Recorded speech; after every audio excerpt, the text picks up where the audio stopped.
Welcome back to another deeply unsettling tale from the shadows.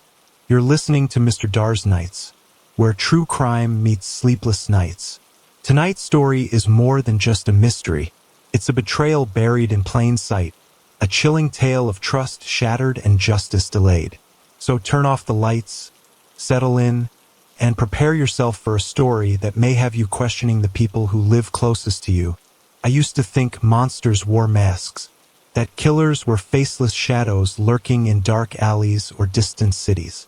I never believed they could smile at you across the fence, lend you sugar, or pat your head when you scraped your knee. I never believed they could cry at your sister's funeral and help you hang missing posters in the rain.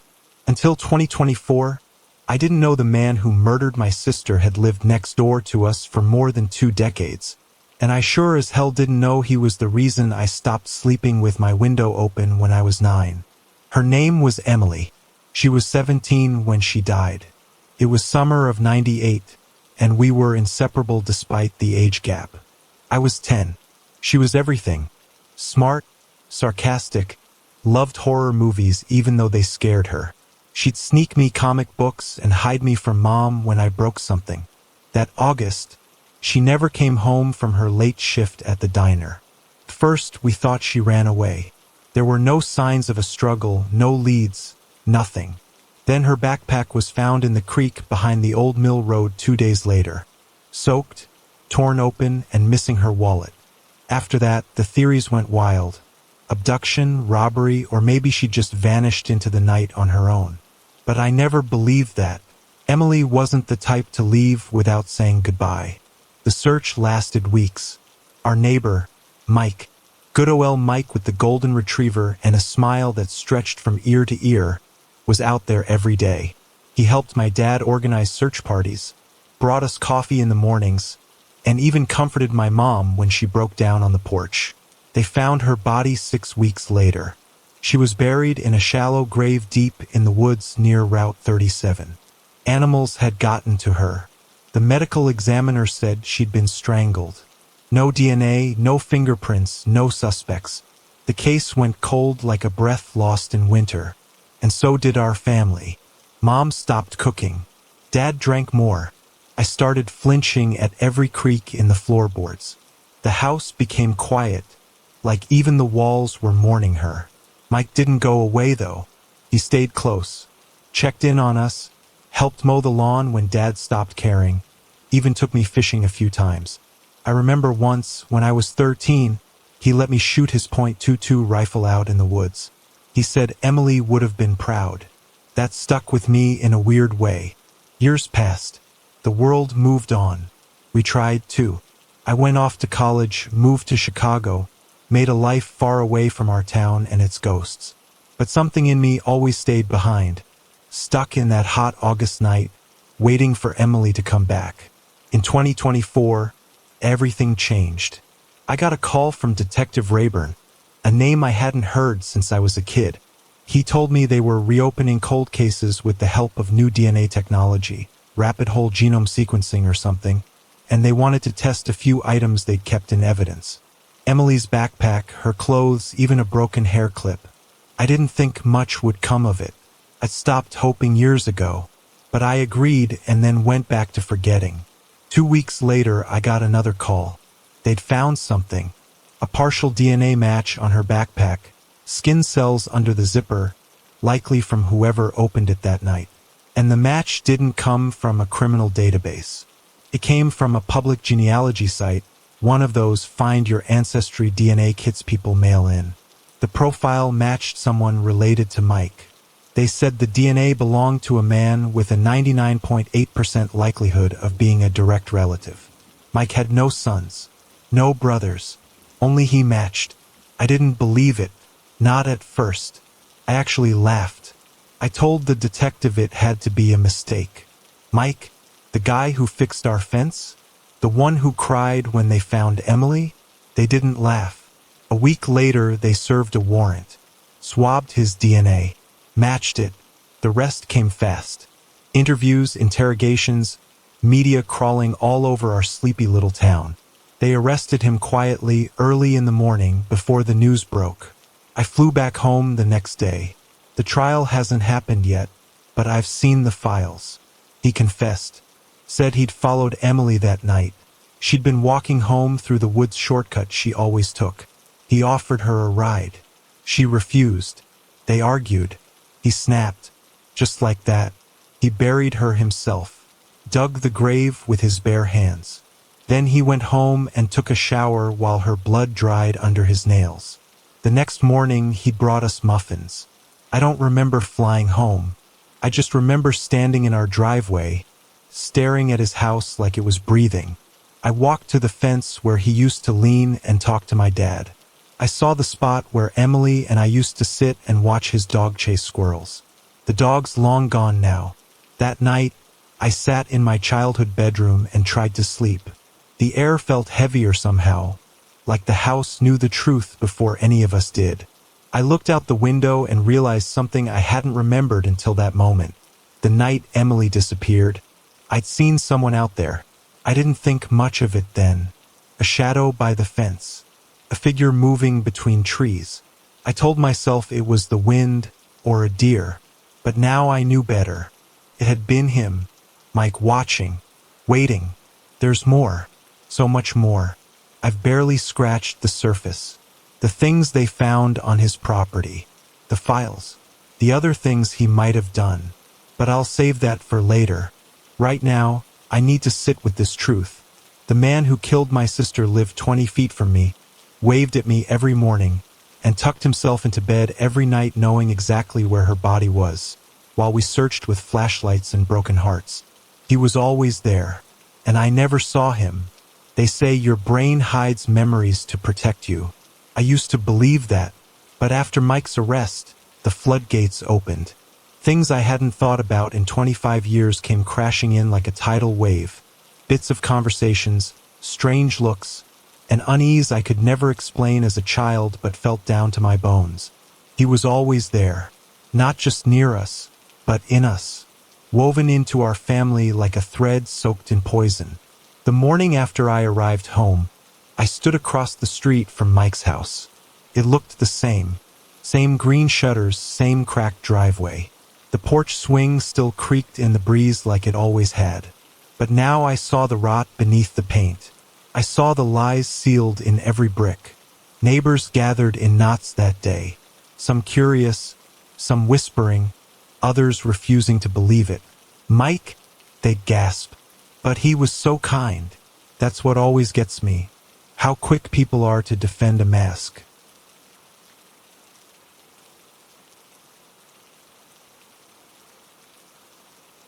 Mom didn't come out of her room.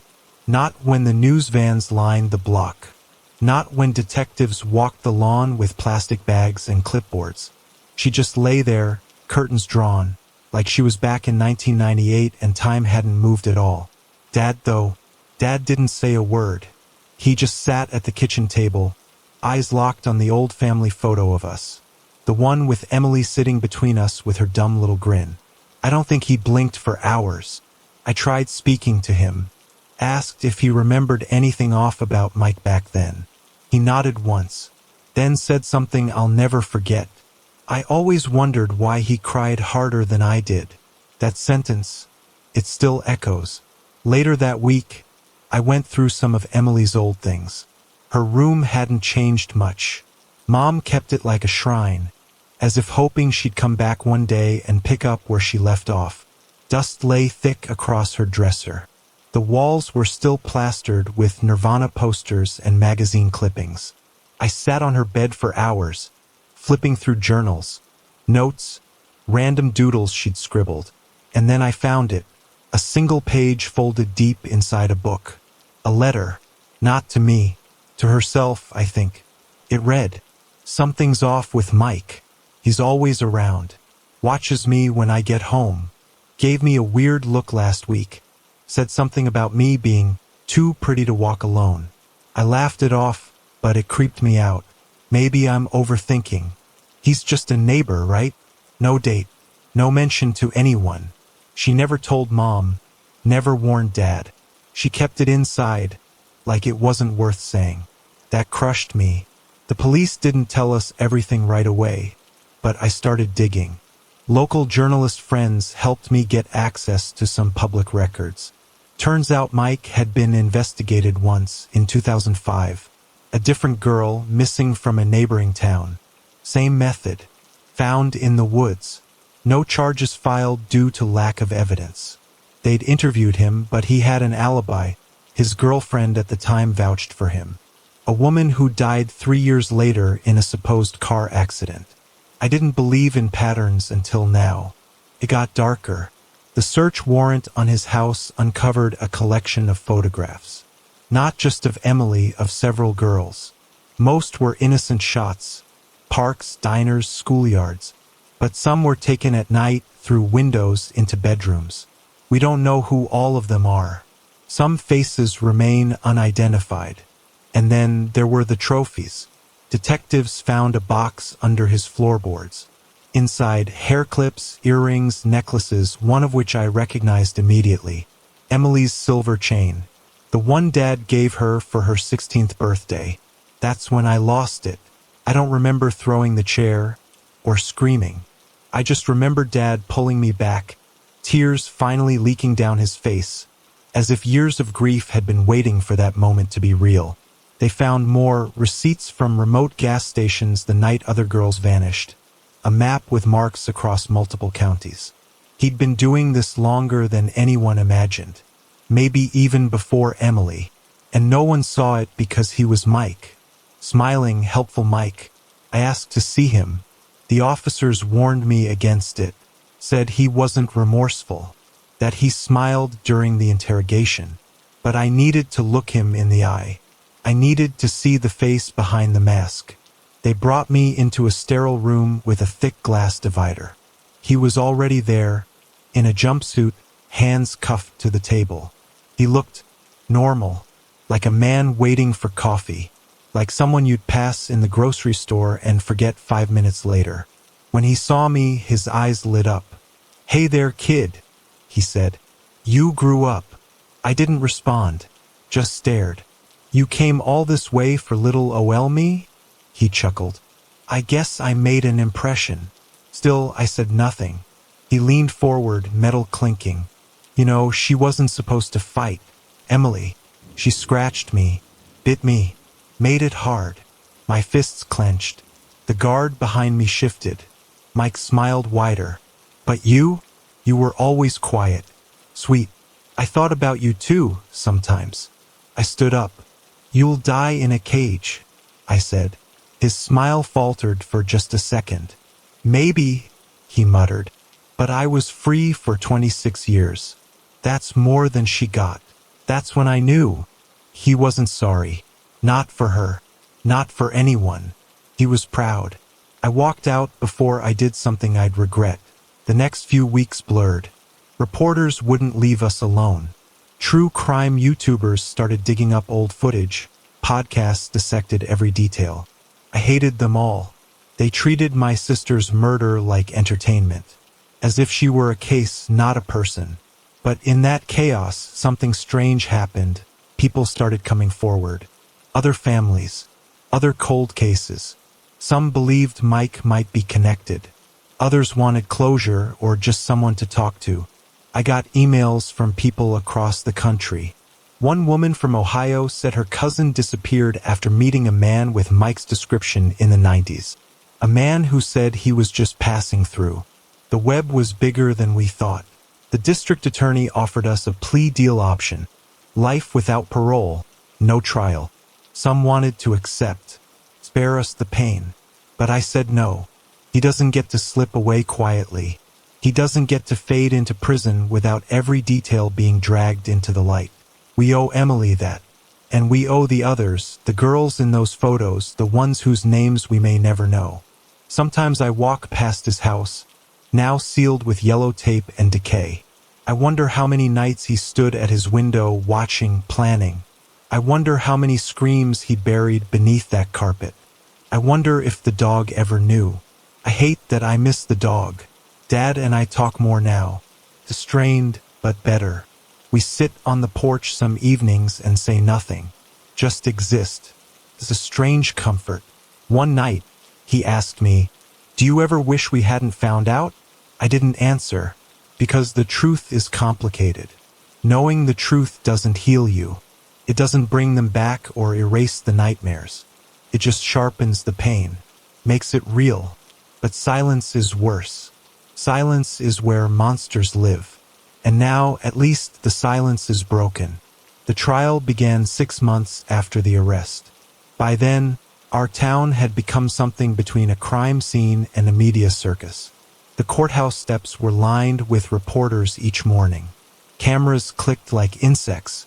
Everyone wanted to see the face of the man who'd lived 2 lives.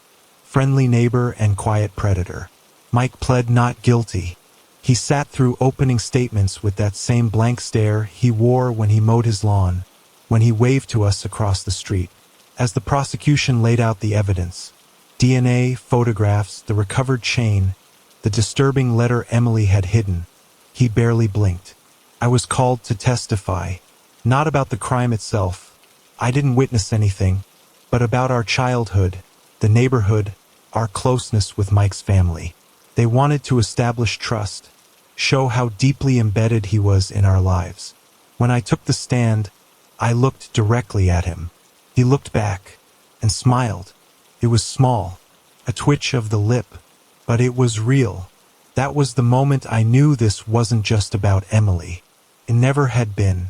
Mike fed on that power, the ability to twist grief, to turn trauma into theater. And we were all still dancing to his script.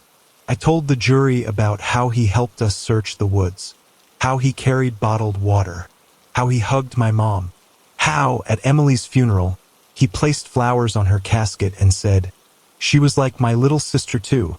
Someone gasped in the courtroom.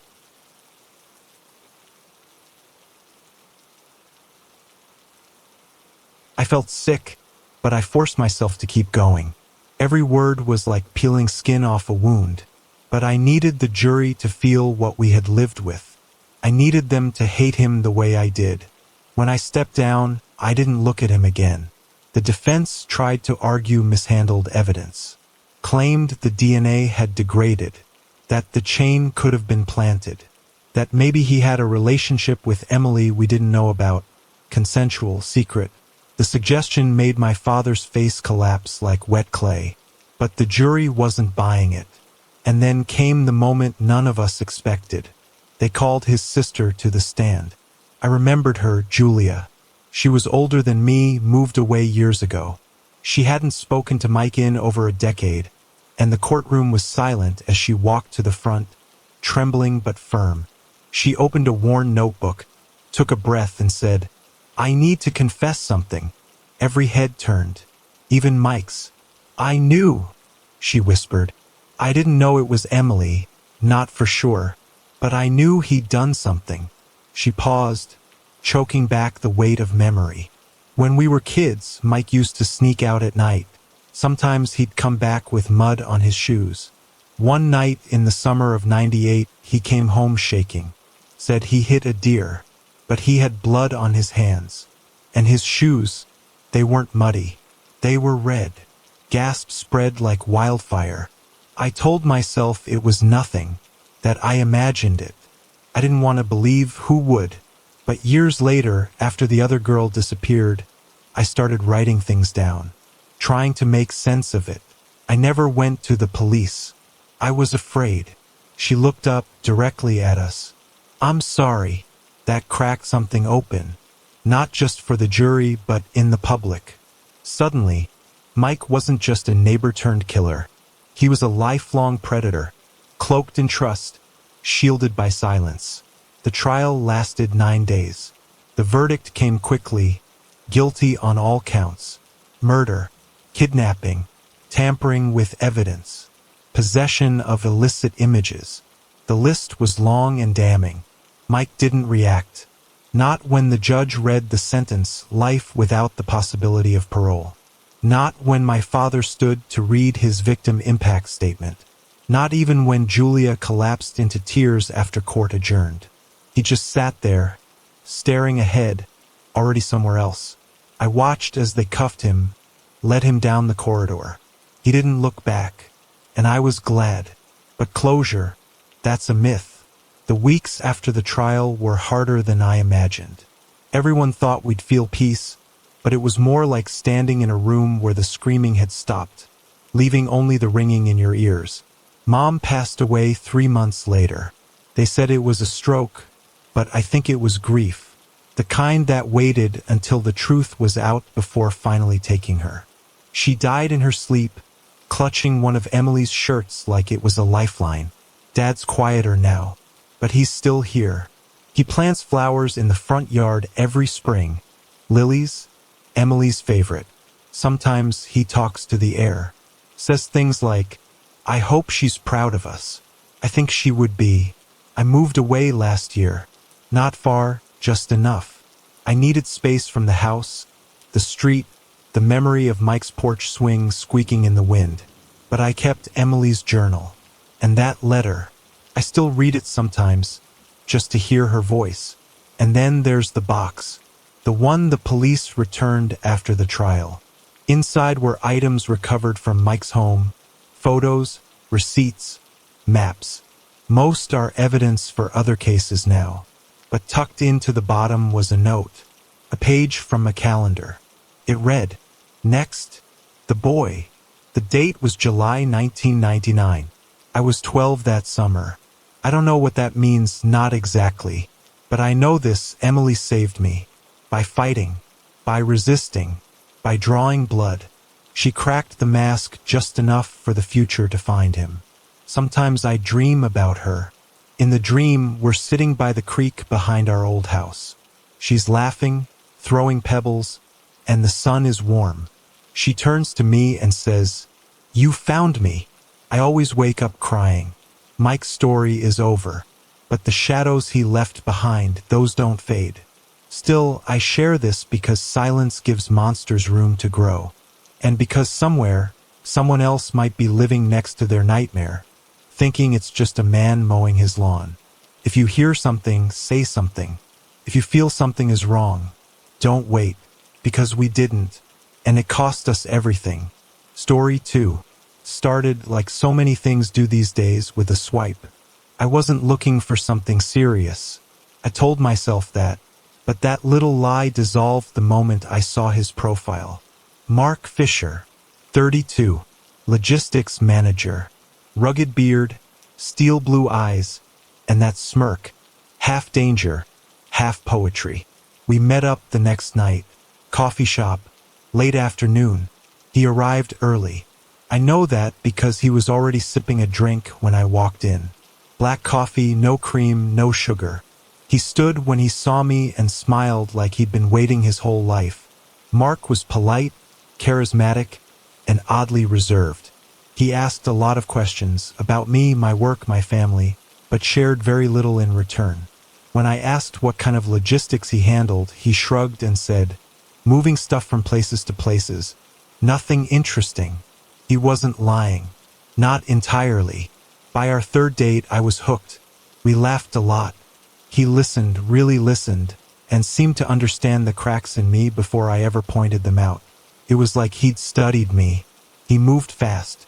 Within weeks, he started leaving things at my apartment. A phone charger, then a hoodie, then a duffel bag he stashed in the back of my closet. One night, he brought over a bottle of whiskey and said, "This is the good stuff. Let's celebrate." "Celebrate what?" I asked. "Us," he replied, kissing my forehead. I was falling for him hard. But there were red flags. Plenty of them. He never wanted me to post photos of us online. Said he didn't like social media. Said it was a trap. That wasn't unusual. A lot of guys hate being online. He had no family photos. Claimed he was estranged from his parents. I believed that too. He didn't have a LinkedIn. No traceable work history. Always paid for things in cash. Said he had reasons. I remember one morning, he got a call while we were having breakfast. The number on his phone had no name, just unknown. He answered, walked into the bathroom, and shut the door. When he came out, he was pale. Said he had to leave town for a couple of days. I didn't press him. I should have. That became a pattern. He'd vanish, sometimes for days. always came back with a story. His boss needed him, or there was a shipment delay, or his cousin in Georgia was sick again. Once, when he was gone, I peeked in his duffel bag. It was mostly clothes, but underneath a folded sweatshirt, I found a second wallet. It had a different name, different ID. The photo was definitely him. The name wasn't Mark. I didn't confront him. I wish I could say I did, but I didn't. Instead, I made excuses. Maybe it was for work. Maybe it was fake for some security clearance. He'd told me once he'd done government jobs, whatever that meant. 2 nights later, he came back. I didn't say a word. I started sleeping less, overthinking, checking the locks twice. Once, I caught him watching the security camera feed from my building's app. He said he was just making sure I was safe. He knew the neighbors' routines, knew when the mailman came, knew when the UPS guy was late. He was always watching, and I started to feel like maybe I was the one being watched. Then came the knock.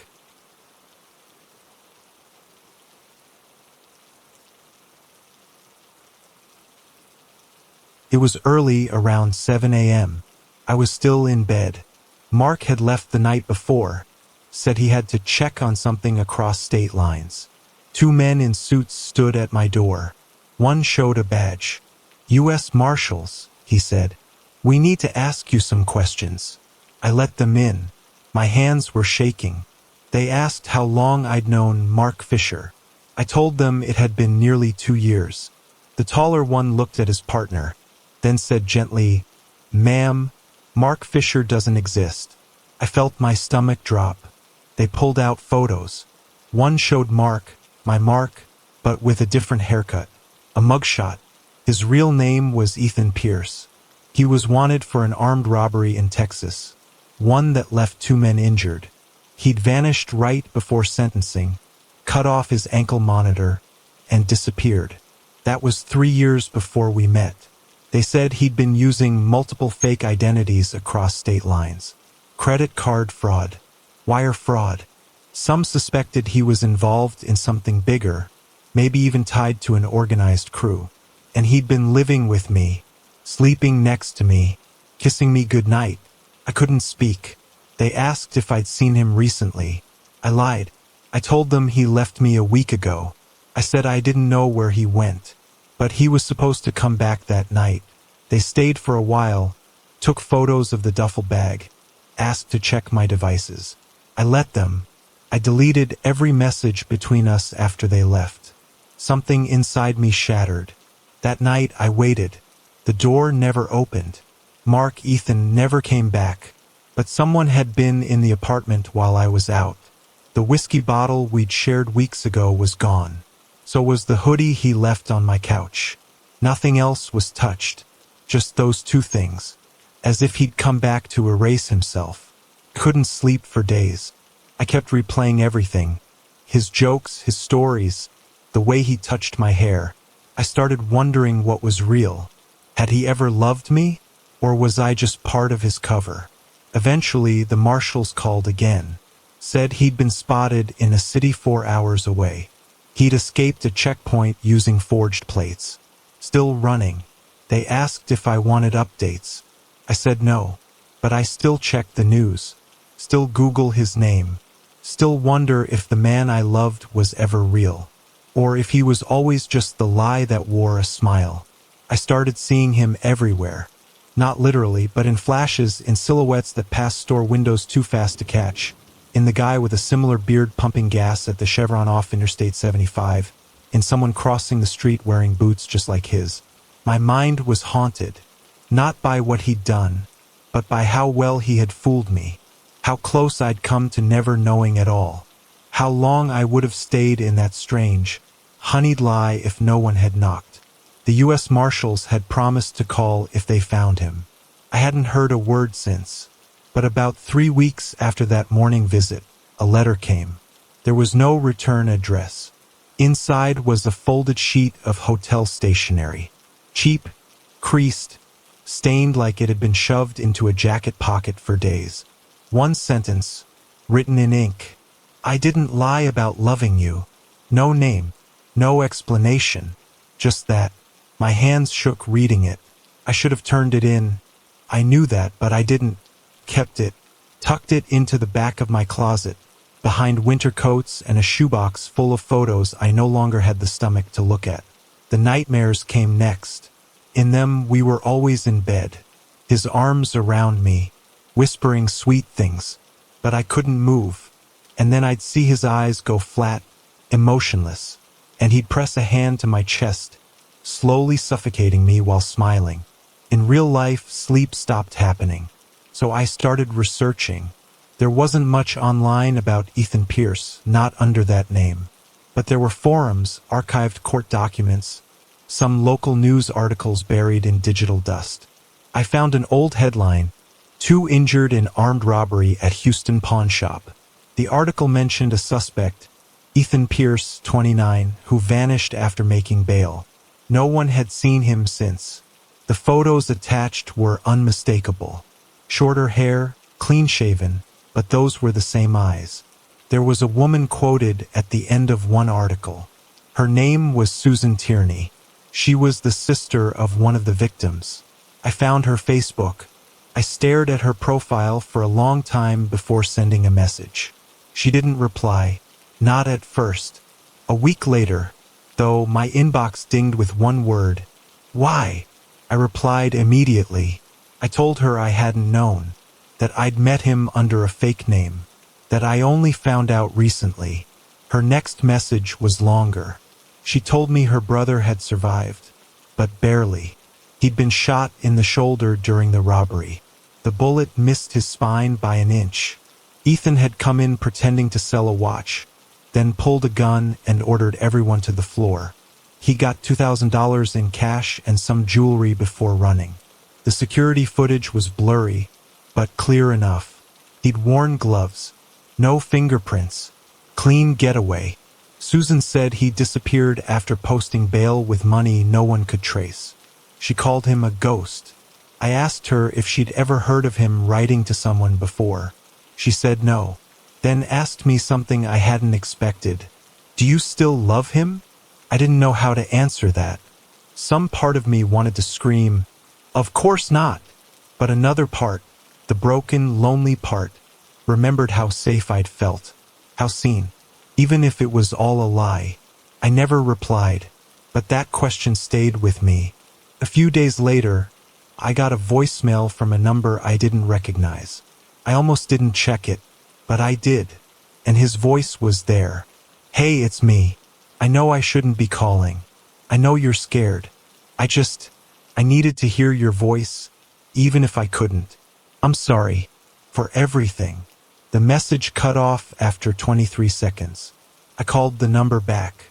Disconnected. I saved the audio and sat with it for hours. Played it over and over, trying to find something real in it. Some sign that I wasn't insane for still wanting answers. That's when I noticed something strange in the background. A sound. Faint. Repeating.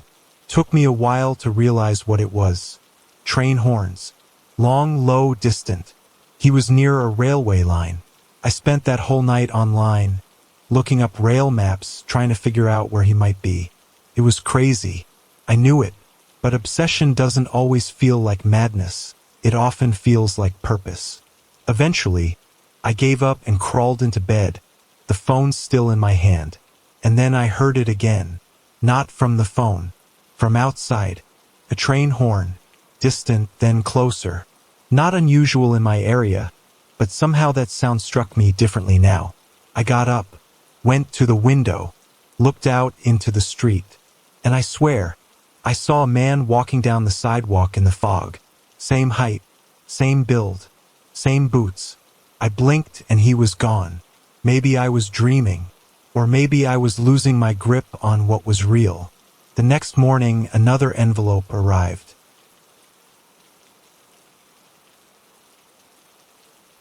This time it was left on my windshield. Same handwriting, same paper. "I was going to take you with me, but you smiled in your sleep that night, and I knew I had to let you go." I threw up in the bathroom after reading that, because I remembered that night. I remembered dreaming something peaceful for once. A rare moment when things had felt okay. I hadn't known he was standing over me, planning something. What had he meant? Take me with him. Was he planning to run with me? Or worse? I reported it to the police this time. The letter, the call, everything. They opened a case. Said they'd add it to the Fugitive file. They installed a small camera in my hallway and advised me to stay with someone for a while. I moved in with a friend across town. But nothing happened. No more notes. No more voicemails. Just silence. Until last week. I was back at my apartment for the first time in months, just grabbing some boxes. It was daylight. I wasn't scared. I was unlocking the door when I noticed the deadbolt was already undone. I froze. The door creaked open slightly, just enough to make me certain I hadn't left it like that. I stepped inside slowly. Everything looked normal, dusty, still. Then I saw the mirror. He'd written something on it in soap. "I'll stop watching when you stop wondering." I left and didn't go back. Now I sleep with the lights on. I check every lock, every camera, every closet. I don't date. I don't go out at night. And I don't wonder anymore. At least that's what I tell myself. Because truthfully, I still think about him. Not out of love. Not anymore. Out of fear. Because if he found me once, he can find me again. And I don't think he's finished with me yet. I started sleeping with my phone recording. Not because I expected him to call again, but because I had this creeping sense that he was already around me. That I might catch something, a noise, a whisper, a presence I couldn't explain. It sounds paranoid, I know. But when you've been loved by someone who didn't exist, when you've lived with a ghost wrapped in human skin, you start to question reality itself. The third night back in my friend's guest room, I checked one of the recordings. It was mostly static, some muffled snoring, my usual shifting around. But at exactly 3:21 a.m., I heard something else. A voice, so soft it almost wasn't there. "I never left. That's all." I played it over and over again, hands trembling. My friend tried to convince me it was a glitch, background noise, but I recognized that whisper, the low rasp, the way he dragged the vowels. It was him. The police didn't take it seriously. They had no new evidence, no new leads, no proof he was ever near me again. But I knew. Somehow he was circling, like a wolf that had tasted home and couldn't let it go. I wanted to burn everything, every trace of our time together. But curiosity had rooted itself deep inside me, like a weed cracking pavement.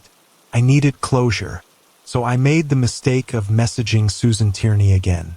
This time, I asked her what she'd do if she could speak to Ethan, just once. Her reply was instant. I'd make sure he never speaks again. There was something final about that. She didn't just want justice. She wanted erasure. A week later, she sent me an address. It was a rundown cabin outside Shreveport, Louisiana. She said it was where Ethan had grown up, according to some old relative she'd contacted through back channels. A family property that hadn't been touched in years. I didn't know what compelled me to go. Maybe I thought I'd find a clue. Maybe I needed to prove to myself that this nightmare had a beginning, a real point of origin. Or maybe I wanted to be found. The drive was long. I didn't tell anyone where I was going. Just packed a small bag and left at dawn. The cabin sat at the end of a cracked dirt road. Half-collapsed porch. Shutters missing. The mailbox leaned at a painful angle, rust eating through its sides. But there was a path carved through the overgrowth. Not old. Fresh. Like someone had been here. Recently. My heartbeat thudded in my ears as I stepped up to the porch. The door was locked, but the window beside it had a loose pane. I slid it open and climbed inside. Dust swirled in the light cutting through the slats. The place smelled of rot and old rain. Floorboards groaned with every step. But it wasn't abandoned. There was a mattress in the corner, pile of used clothes, an empty bottle of whiskey, and next to the mattress a spiral notebook. I picked it up. Inside were pages and pages of thoughts, scribbled, unhinged. Some entries made no sense. Others were lucid, heartbreaking, obsessive. He wrote about me, about how I laughed when I didn't know anyone was watching, about the exact shape of the scar on my knee, about how he had planned to leave me but couldn't. She made me want to be clean, he wrote, but I knew I wasn't. I flipped to the last page. Just one line. She'll come. I know she will. My mouth went dry. He knew. He knew I'd come looking. That's when I heard the noise outside. Footsteps. Slow. Heavy. I ducked behind the door, notebook clutched to my chest, breath locked in my throat. The door creaked, then stopped. Silence. I waited, for what felt like hours, but nothing else happened. Eventually, I stepped out. No one was there, but the window I'd entered through wide open now. It had been shut before. I didn't sleep that night. I just drove. Hours and hours. No music. Just the road and the wild, frantic churn of my thoughts. When I finally stopped at a motel 3 states away, I opened the notebook again. Flipping through the pages, I found something I hadn't noticed before. In the corner of one page, in faint pencil, Montgomery, 1017, Platform B. A date was written next to it. It was 2 days away. I shouldn't have gone. Every part of me screamed it was a trap, a mistake, a descent into madness.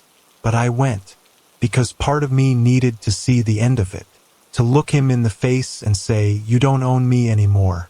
The Montgomery station was half dead. Rusted benches, flickering lights, a vending machine with gum from 2003. I sat on platform B at 10 o'clock, trying not to shake. At exactly 10:17, a train pulled in. The doors hissed open. Passengers came and went. And then I saw him, back of the crowd. Hood up, beard longer now.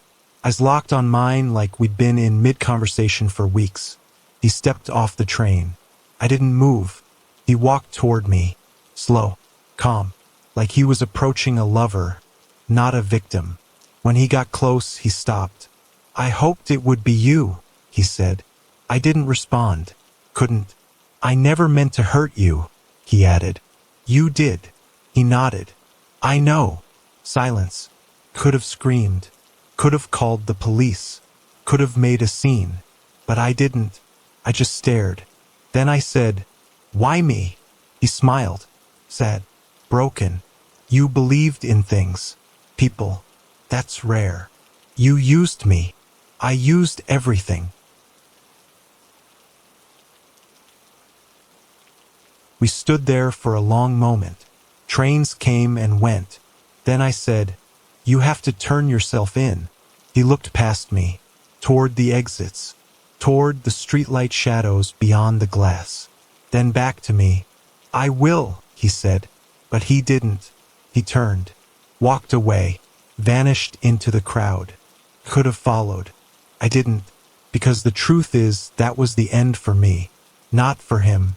I changed my number, moved to another city, changed jobs. Therapy helped. A little. But some nights I still check the news. I still scan crowds. Still wonder if he's out there watching, waiting. Because the scariest thing about monsters like him isn't that they hide. It's that they're charming, familiar, sometimes even kind. They wear the faces we trust. And they never leave quietly. Story 3. Welcome back to Mr. DarXnights, where true crime and terrifying reality blur into the darkest corners of the human experience. If you thought you've heard everything, think again. Tonight's third story isn't fiction. It's not an urban legend. It's the chilling, real account of how a single podcast episode, a Reddit post, and a tip from a stranger cracked open a case the police had shelved for over 15 years. This is a story about obsession, community, and how the truth can claw its way to the surface when you least expect it. So settle in, dim the lights, and listen closely, because sometimes a voice through your headphones might just be the key to justice. It started the way most obsessions do, quietly, My name is Tyler Greaves. I used to be just another commuter with earbuds jammed in, tuning out the world on my way to work. Podcasts were my escape. I liked horror, conspiracies, but nothing got under my skin like true crime. It wasn't just the stories, it was the hunt, the threads, the rabbit holes, the feeling that maybe, just maybe, if you paid close enough attention, you could help. And then I found Dead Frequency. The podcast wasn't mainstream. It was raw, minimal editing. Just a guy named Jonah telling cold case stories with the kind of detail that felt almost uncomfortable. Episode 43 was titled, The Whispering Pines Jane Doe. I almost skipped it. Sounded like another faceless victim, another sad mystery with no ending. But something about the name nagged at me, like I'd heard it before. So I hit play. Jonah's voice came through scratchy, late-night smooth, like he recorded in a basement on purpose. He told the story of a girl found in 2007 off a rural trail in Pine Bluff, Arkansas, wrapped in a hotel comforter. No ID. Her teeth were intact, no drugs in her system. Cause of death, blunt force trauma to the temple. The kicker? She wasn't buried, just placed, as if someone wanted her found eventually. No matches in any missing persons databases. No hits on dental records. Local cops gave up within a year. She became Jane Doe #PBL07-02. The episode had all the usual elements, interviews, theories, Reddit rumors. But then Jonah said something that made my chest tighten. The comforter she was wrapped in? Identical to those used at the Pinewood Lodge off I-30. That lodge. I knew that lodge. My uncle had managed it from 2005 to 2009. I'd stayed there during a summer when I was 17. That same year, I paused the podcast, rewound, played it again. Pinewood Lodge, 2007. I didn't remember much about that summer, but I did remember one thing. The housekeeper, Delilah, had found something in one of the rooms that freaked her out. Pink flip phone, shattered, and blood on the inside of the comforter. The manager, my uncle, told her to toss it, said it was probably a fight between guests, but she swore she saw something else tucked behind the mattress. A girl's shoe. She thought the guests had taken a kid. No police report was ever filed. He told her to shut up or lose her job. At the time, I brushed it off as motel gossip. Now I felt like ice had filled my lungs. I went back to Reddit, found the original r/unresolved mysteries thread Jonah mentioned in his show notes. There it was. Whispering Pines Jane Doe. A few hundred upvotes. Barely any traction. One user speculated she might have been from out of state. Another claimed to have been hiking the trail the day before the body was discovered. But no one mentioned Pinewood Lodge. Not until I did. I posted a reply under a throwaway account. I think she might have been at the Pinewood Lodge off I-30. Same comforters. I remember something weird happening there the summer she was found. A guest vanished after one night. Cleaning staff found blood. The thread blew up overnight. Dozens of people replied. A few messaged me directly. One of them asked if I'd be willing to talk to a cold case investigator out of Little Rock. At first, I hesitated. But then Jonah emailed me. Yes, Jonah from the podcast. Said he wanted to know more. Asked if we could talk privately. Said this could be big. We scheduled a call. He asked a lot of questions. About the comforters. About Delilah. About my uncle. About what I remembered from that summer. I told him everything. Every detail I could scrape together.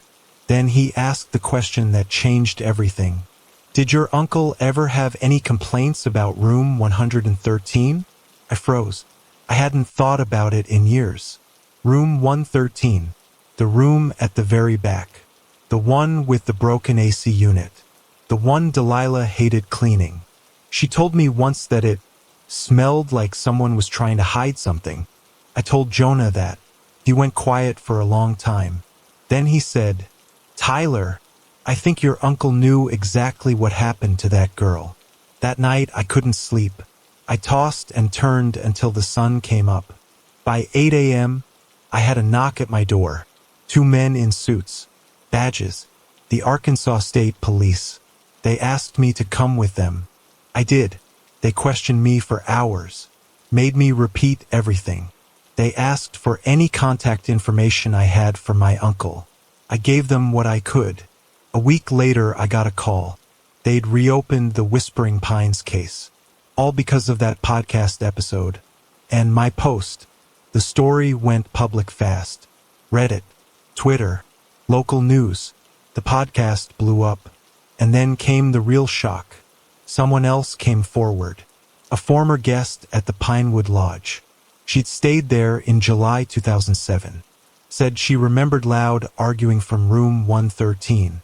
Said she saw a girl matching the Jane Doe's description running barefoot across the lot that night. No one had ever taken her seriously before. Now they did. The police tracked down my uncle in New Mexico. He was living under a new name. When they arrested him, they found something chilling in his shed. An old suitcase. Inside, clothing. A pink flip phone. A journal. And a photo of the girl. Her name was Marissa Lang. Missing from Missouri since 2007. 17 years old. No record of her ever being entered into a national database. Because her mother had never reported her missing.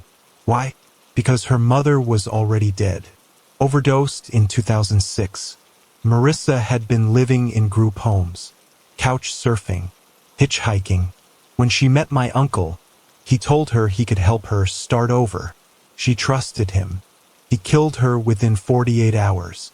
All of it unraveled in weeks. DNA confirmed her identity. My uncle confessed.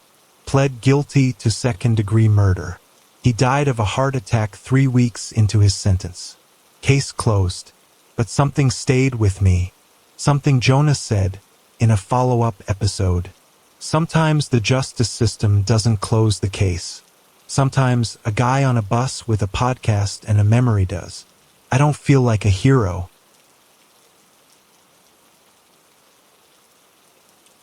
I feel like someone who should have remembered sooner, who should have asked more questions. But at least now, Marissa has her name back. Her story has an ending. And maybe that's enough. The days after my uncle's arrest felt like a blur. Everything in my life changed, as if the ground beneath me had shifted. People I hadn't spoken to in years started reaching out. Some of them were old family friends, others just strangers with deep pockets of sympathy, but all of them were asking the same question. How did you put it all together? I didn't know how to answer. At first, I told them it was just a coincidence, that the podcast episode had sparked a memory I had long buried. But after a while, I realized it wasn't just coincidence. It wasn't just about one random episode of a podcast, one tiny thread from a Reddit post that unraveled everything. There was something bigger at play here, something I hadn't fully grasped until the case was over. The first time I went back to that thread on r/unresolved mysteries, it was filled with a mix of disbelief and excitement. People were congratulating me for being part of the solution. A few were demanding updates. Others were telling me they had been suspicious of my uncle the entire time, but most were just in shock. Some even started to dig deeper into the Pinewood Lodge's history, looking for more unsolved cases, more missing persons reports from the area. It was like a wave had hit, and now everyone was paying attention. That's when I got the message. It was direct and to the point, as if it were written in blood. You've done something terrible. You think you solved a case. You think you did something right, but you don't know the whole truth. Your uncle wasn't the only one. The message came from a user named Pinewood Shade. It was vague enough to be ignored, but something about it made me pause.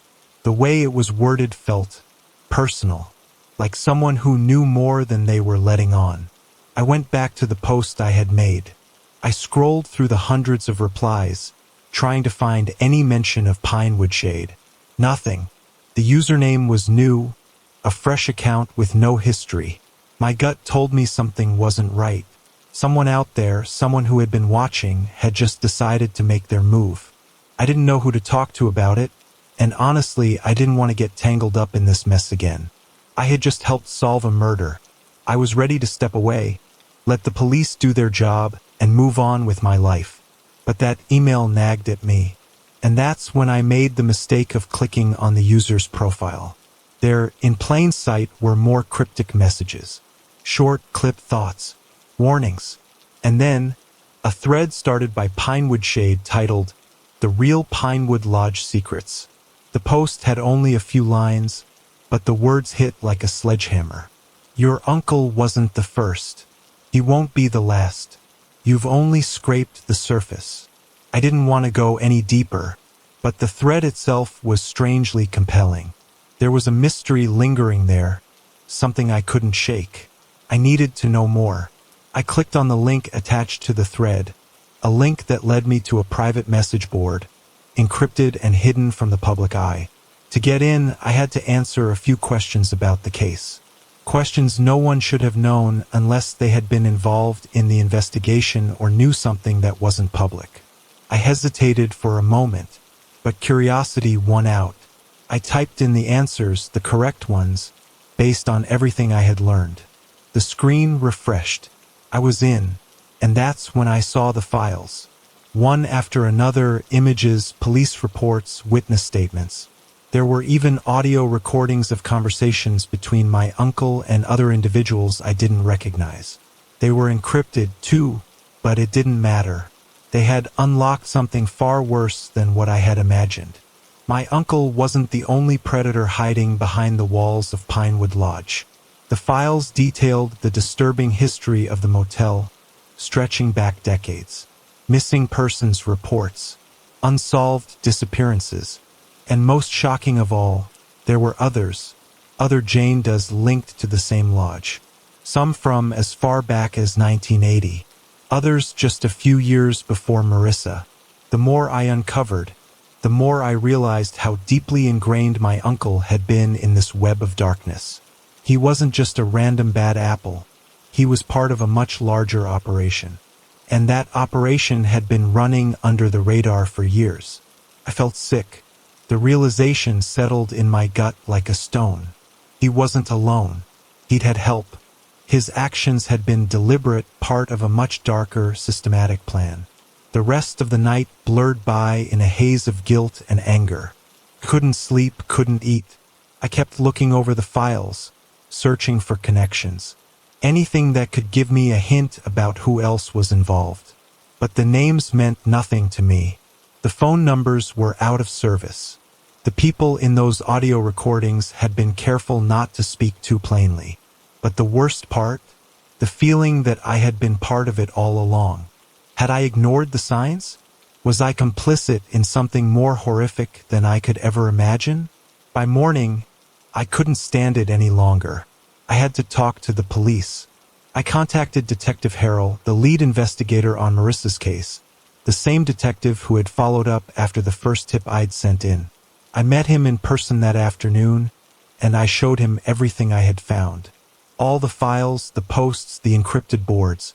His face went pale as he scrolled through the documents. "This is much worse than we thought," he said. He asked me to stay out of it for now, but I couldn't. Not anymore. I'd started something that couldn't be undone. And now, there was a real chance to stop whatever was still happening at Pinewood Lodge. We agreed to go public with the new findings.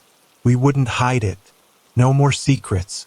That night, Detective Harrell contacted the authorities in Missouri, where Marissa Lang had originally disappeared from. They got a lead, another victim, a girl who had been missing for nearly 2 years. The connections started to grow. The investigation into Pinewood Lodge exploded.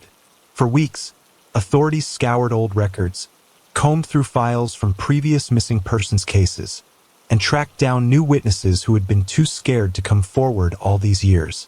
As they pieced the puzzle together, the full scope of the operation became clear. What my uncle had done was part of something much more sinister than I had ever imagined. The lodge had been a hiding place for decades, a temporary stop for those who disappeared and never made it out. And there were more victims out there, more families who deserved to know what happened.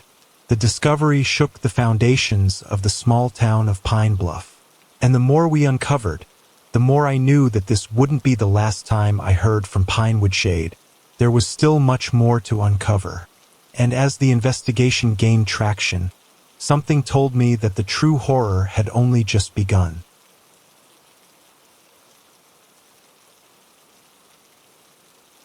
The weeks that followed Detective Harrell's call felt like a whirlwind. News about the Pinewood Lodge investigation spread like wildfire, and suddenly, the small town of Pine Bluff was thrust into the spotlight. The media swarmed, the authorities worked tirelessly, and I was stuck in a strange limbo between relief and terror. The relief came from knowing that justice was finally being pursued. The terror? That came from the realization of what I had unknowingly uncovered. For years, Pinewood Lodge had been a safe haven for those who had done unspeakable things. And now, it was as if every corner of that town was connected to a darker, more sinister web than anyone had ever imagined. But the worst part was the realization that my uncle wasn't the only one involved. There were others, people who were still out there, lurking in the shadows. The lodge wasn't just a place to hide. It was a place where a whole network operated, a network that had gone unnoticed for decades.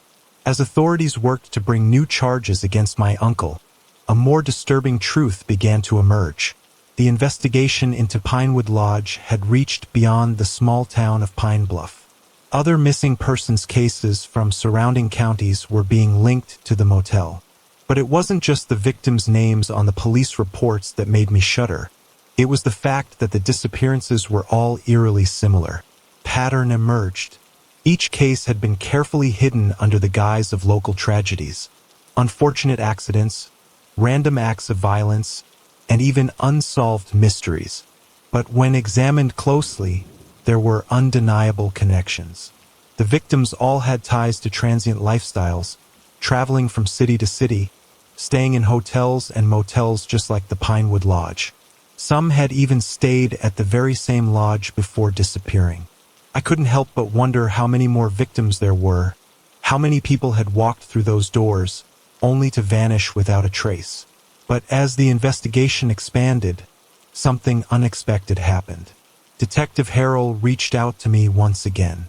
There had been a breakthrough, a small but crucial piece of evidence that had been overlooked for years. It came from a local, seemingly insignificant source, the podcast. The very same podcast episode that had started everything. A listener had reached out after hearing a particular detail in one of the earlier episodes, one that seemed oddly familiar. The detail had been about a conversation between two individuals from the lodge, conversations that hadn't made sense at the time. One of the listeners had recognized a voice from their own past, someone they knew personally, and immediately tipped off the authorities. That listener turned out to be Pinewood Shade. I was stunned. I had spent so many nights wondering who was behind those cryptic messages, never imagining that it was someone directly involved in the case all along. Pinewood Shade had been following the investigation closely, not just as a passive observer, but as someone who knew far more than anyone had realized. Detective Harrell confirmed that Pinewood Shade wasn't just a bystander. They were actively involved in solving the case. The information they provided helped authorities connect the final dots, tracking down key witnesses who had been too afraid to come forward until now. With that, the last of the lodge's dark secrets began to come into the light. The man who had been involved with my uncle, the one who had helped cover up the crimes for so many years, was finally arrested. He was an ex-cop who had long since abandoned his badge, but had continued to operate on the fringes of law enforcement. His ties to the lodge had been kept secret for years, but once the truth began to unravel, there was no hiding it any longer. It was then that I realized something disturbing. Pinewood Shade hadn't just been solving the case from a distance. They had been watching it all unfold in real time, piecing together the evidence as it became available. They had been on the inside, gathering information, quietly alerting the authorities when they were needed most. And all along, They had known more than I ever could have imagined. As the investigation concluded, there were no simple answers. My uncle's arrest wasn't the end of the story, it was just the beginning. With every new detail, the town of Pine Bluff became more of a crime scene. The true nature of what had been happening at Pinewood Lodge, hidden for so many years, was only beginning to be understood. But despite all the horror, there was one thing I had to acknowledge. Pinewood Shade had played a pivotal role in bringing justice to the victims. Without their quiet involvement, without their decision to share the information they had, the investigation might never have reached its conclusion. And although I couldn't help but wonder about the person behind the username, I also knew that they had been a silent force for good in a sea of darkness. As I reflected on the twists and turns of this entire ordeal, I couldn't shake the feeling that something was still out there. Pinewood Lodge may have been shut down, and the truth about its dark past was finally exposed, but there were always other places, other stories waiting to be uncovered. The case may have been closed, but the impact of the podcast and the true crime community would continue to ripple across the internet. It was a reminder that sometimes, even the smallest threads can unravel the biggest of mysteries. Sometimes it only takes one person to listen to recognize something familiar and to reach out. It made me wonder, what other secrets were lurking, waiting to be uncovered? What other mysteries were out there, just waiting for someone to take the time to listen? And what would be the next story that the world would solve together? Next story 4. The room felt suffocating, heavy with the sterile scent of antiseptic. I sat in the corner, watching my father struggle for breath, each one more labored than the last. His eyes were distant, clouded with the fog of pain and medication. At that moment, I wasn't sure if he even recognized me, if he even knew I was there. He hadn't been himself for months. Cancer had stolen his vitality, leaving behind a hollow shell of the man he once was. I had been by his side for days, holding his hand, trying to comfort him as he slowly withered away. The doctor had said it wouldn't be long now. There was nothing more they could do, nothing to reverse the damage the disease had done. And so, I had resigned myself to the inevitable, mentally preparing for the loss that was coming, the loss that I thought I had already begun to grieve. But then the words came. They were slow and deliberate, whispered through labored breaths. I wasn't sure if I had heard him correctly at first. His voice was so weak, and my mind was still clouded with the stress of the situation. Yet when the words hit, they sent a chill through my spine. I killed someone. The statement hung in the air like an uninvited guest, its presence overwhelming and impossible to ignore. For a moment, I thought I misheard him. After all, my father was known for his colorful stories, often exaggerating or embellishing the truth in ways that made it hard to discern fact from fiction. But this was different. There was a gravity to his tone, a depth of sorrow that I couldn't ignore. My heart began to race, my breath quickened. I leaned forward, my eyes wide with disbelief.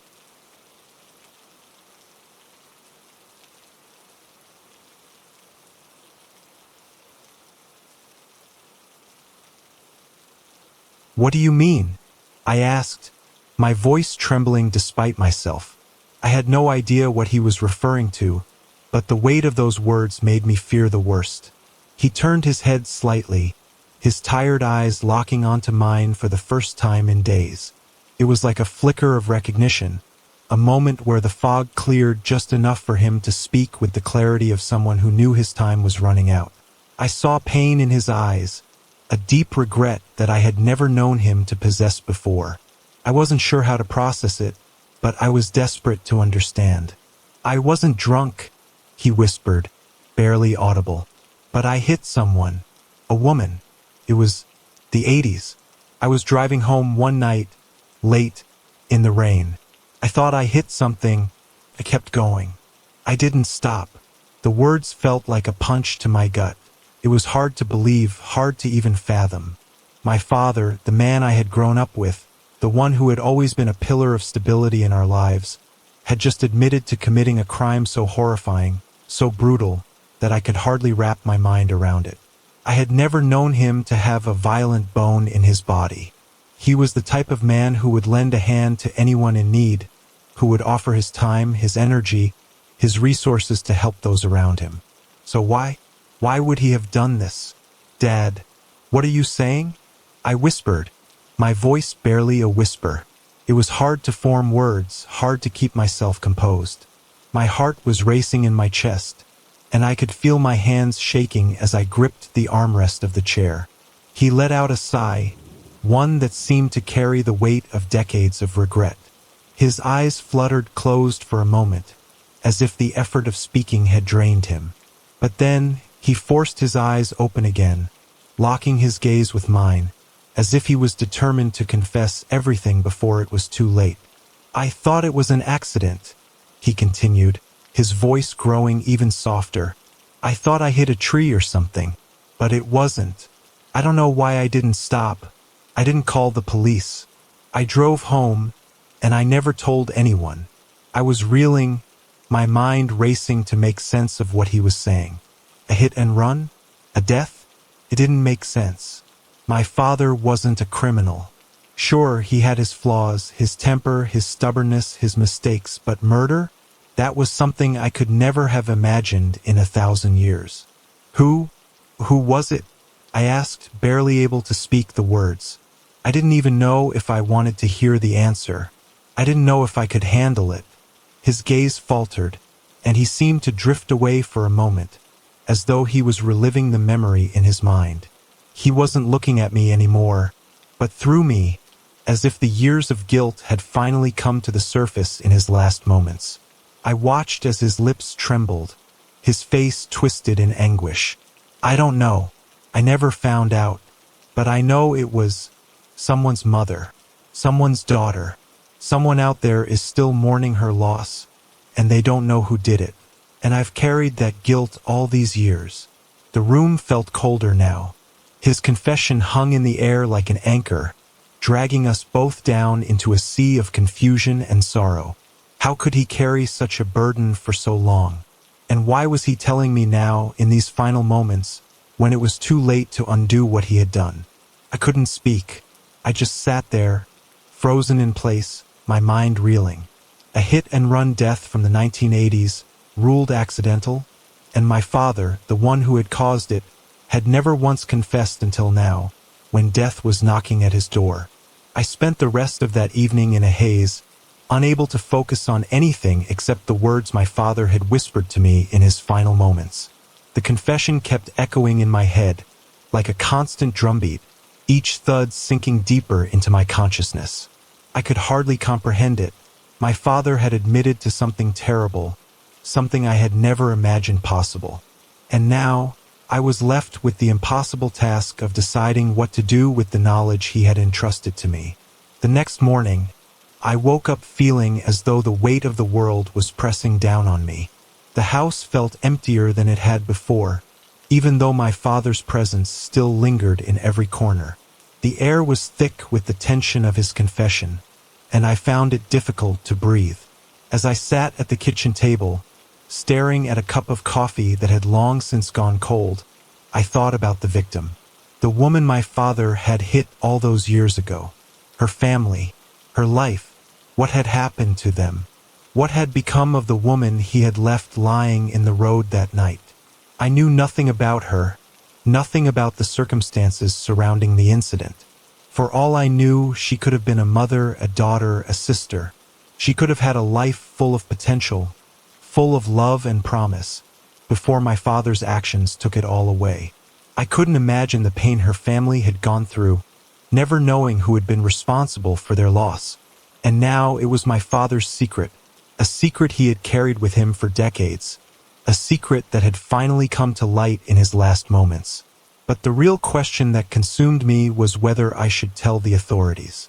Should I contact the police and reveal what my father had confessed to me? Should I break the silence and bring justice to a crime that had been buried for so long? Or was it too late? Too late to drag up the past? Too late to force the truth into the light? I knew that if I went to the police, the investigation would likely reopen the case. And what if they found the evidence to prove it? What if they discovered that my father had been the one responsible for that woman's death? Would it be worth it to bring closure to a case that had remained unsolved for so long? Or would I be tearing apart a family who had long since come to terms with their loss? The more I thought about it, the more I realized that I wasn't just grappling with the moral dilemma of whether to tell the police. I was also struggling with the truth of who my father had been. The man I had known, the man I had loved, was no longer the man I thought he was.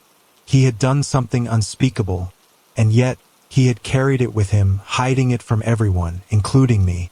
Was I even capable of reconciling the father I had known with the man he had confessed to being?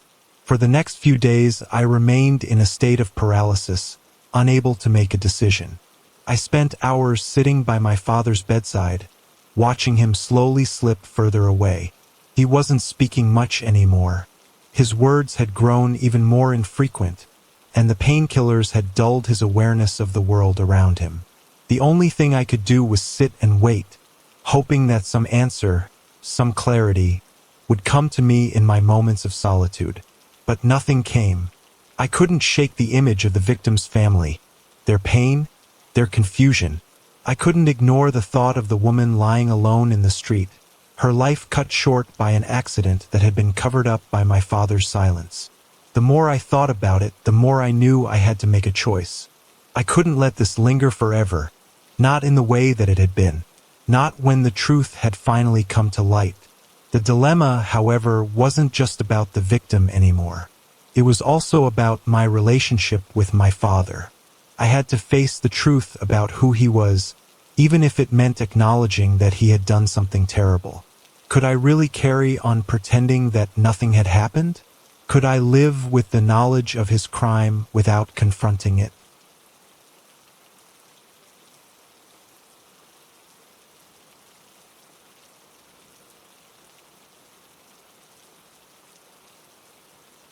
That afternoon, the answer came in the form of a phone call.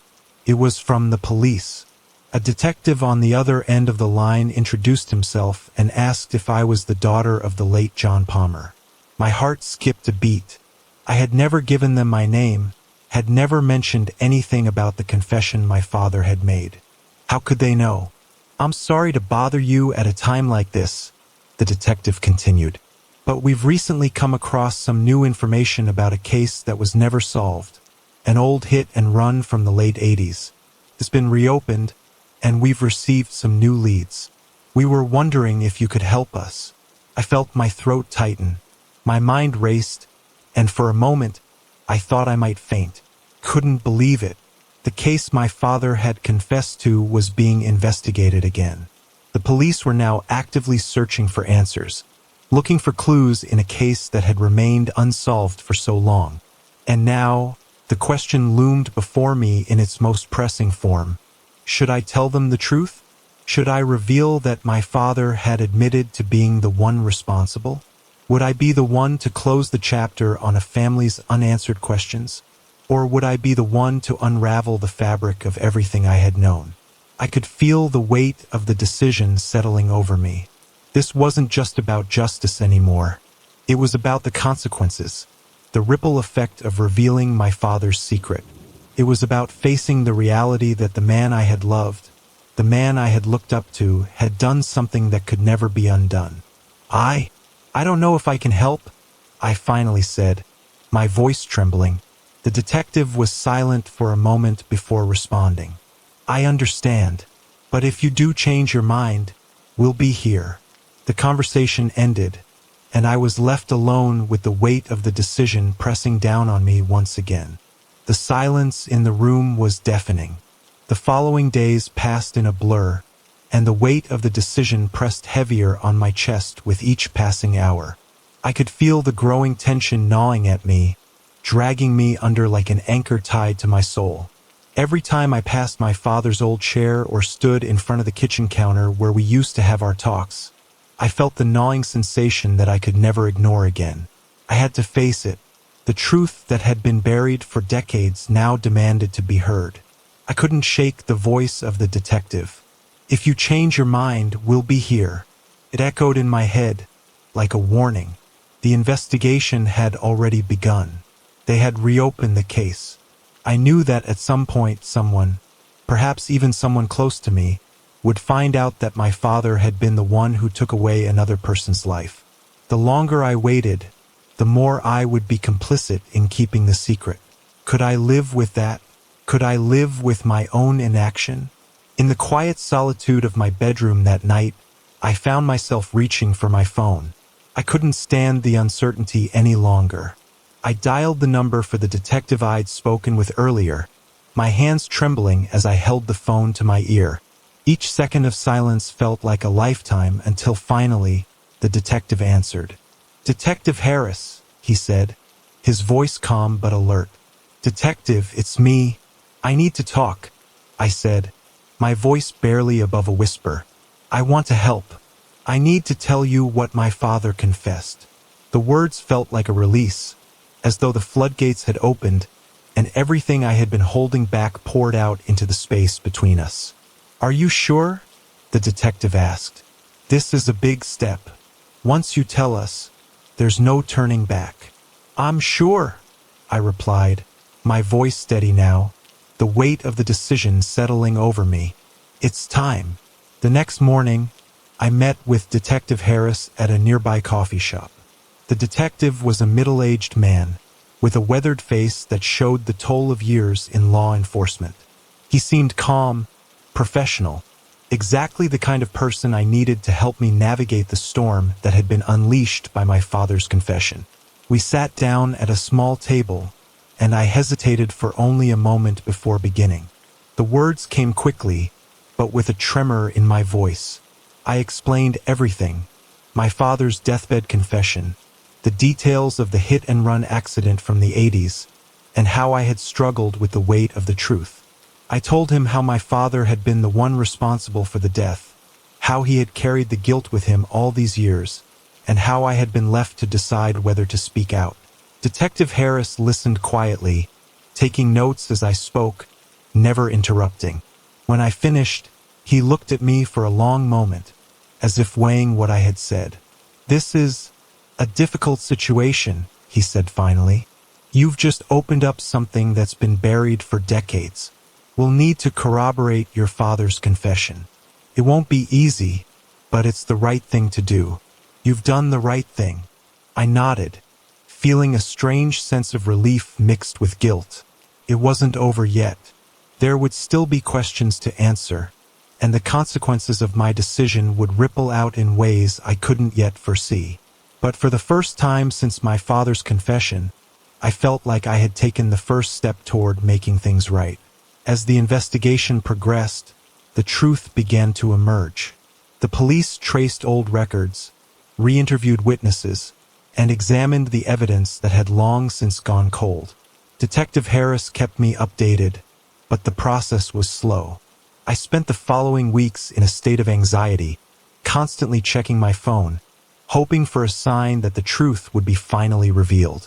Then, one day, I received a call that would change everything. It was from Detective Harris, and his voice was tight with urgency.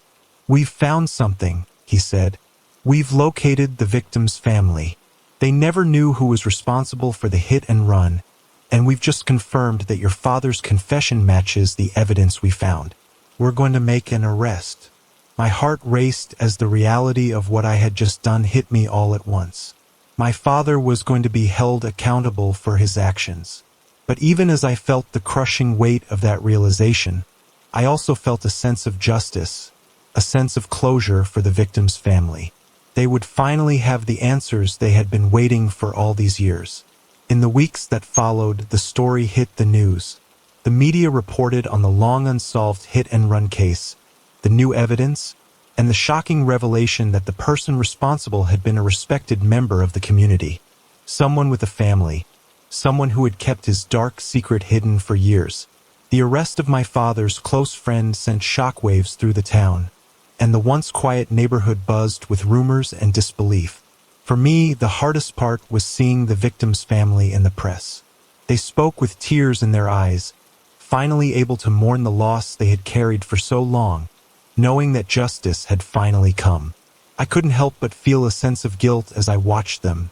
Guilt for what my father had done, guilt for how much time had passed before the truth had come to light. But in the end, I knew I had made the right decision. Telling the truth had been the hardest thing I had ever done, but it had also been the most necessary. It had freed me from the burden of keeping my father's secret, and it had brought justice to a family that had suffered for far too long.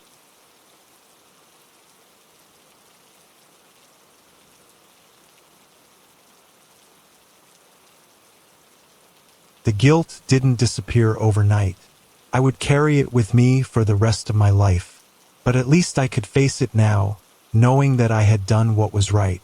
As for my father, his name will always be linked to the crime he committed, no matter how many good deeds he did in the years after. He had a life full of love, but that love couldn't erase the damage he had caused. I will always remember him as the man who raised me, but I will also remember him as the man who, in the end, chose to unburden himself of his darkest secret. And I will always remember the moment when I chose to carry that burden for him, and for the victim, and for everyone who deserved the truth. Because, in the end, that's all we can give, the truth. Story 5. It's crazy how quickly things can spiral out of control. How in the blink of an eye, your life can go from a seemingly routine day to a nightmare you never saw coming. In 2024, I found myself in one of those situations. A moment that would haunt me forever. It all started with a simple job listing on Craigslist. I was in a rough spot, having just moved to a new city. My savings were running out faster than I had expected, and the pressure to find something, anything that would bring in some cash was mounting. I had heard about a job opportunity that seemed perfect for me. It was listed under the gigs section, just a simple, generic ad about needing help for a temporary office assistant role. No details about the company, but they offered a competitive hourly rate, which was enough to pique my interest. There was no mention of a phone number, just an email address and a time to meet for the interview. I wasn't too worried. After all, how dangerous could a job interview be? I mean, everyone needs help, and sometimes these Craigslist gigs can lead to something solid, right? I shot off an email expressing interest, and within hours, I received a quick reply. The response was brief. Come to 2275 Walker Street, Suite 8, at 10 a.m. tomorrow. You'll meet with Tom. No further details, no additional instructions. But I figured I could just Google the address, and when I did, it seemed legitimate. The building was just a couple of blocks from my apartment. Nothing too far, nothing that would raise any suspicion. The next morning, I dressed in my best, though somewhat worn-out clothes. Hey, I wasn't making much money and set out. The streets were still cool from the night air, but the sun was beginning to warm things up. I had no idea how wrong things were about to go. The building was an old office complex, nestled between a dry cleaner and a local coffee shop. I stood there for a moment, scanning the front door to make sure I had the right place. The address matched, so I entered. The first thing that hit me was the strange silence. No one was at the reception desk. I called out, but there was no answer.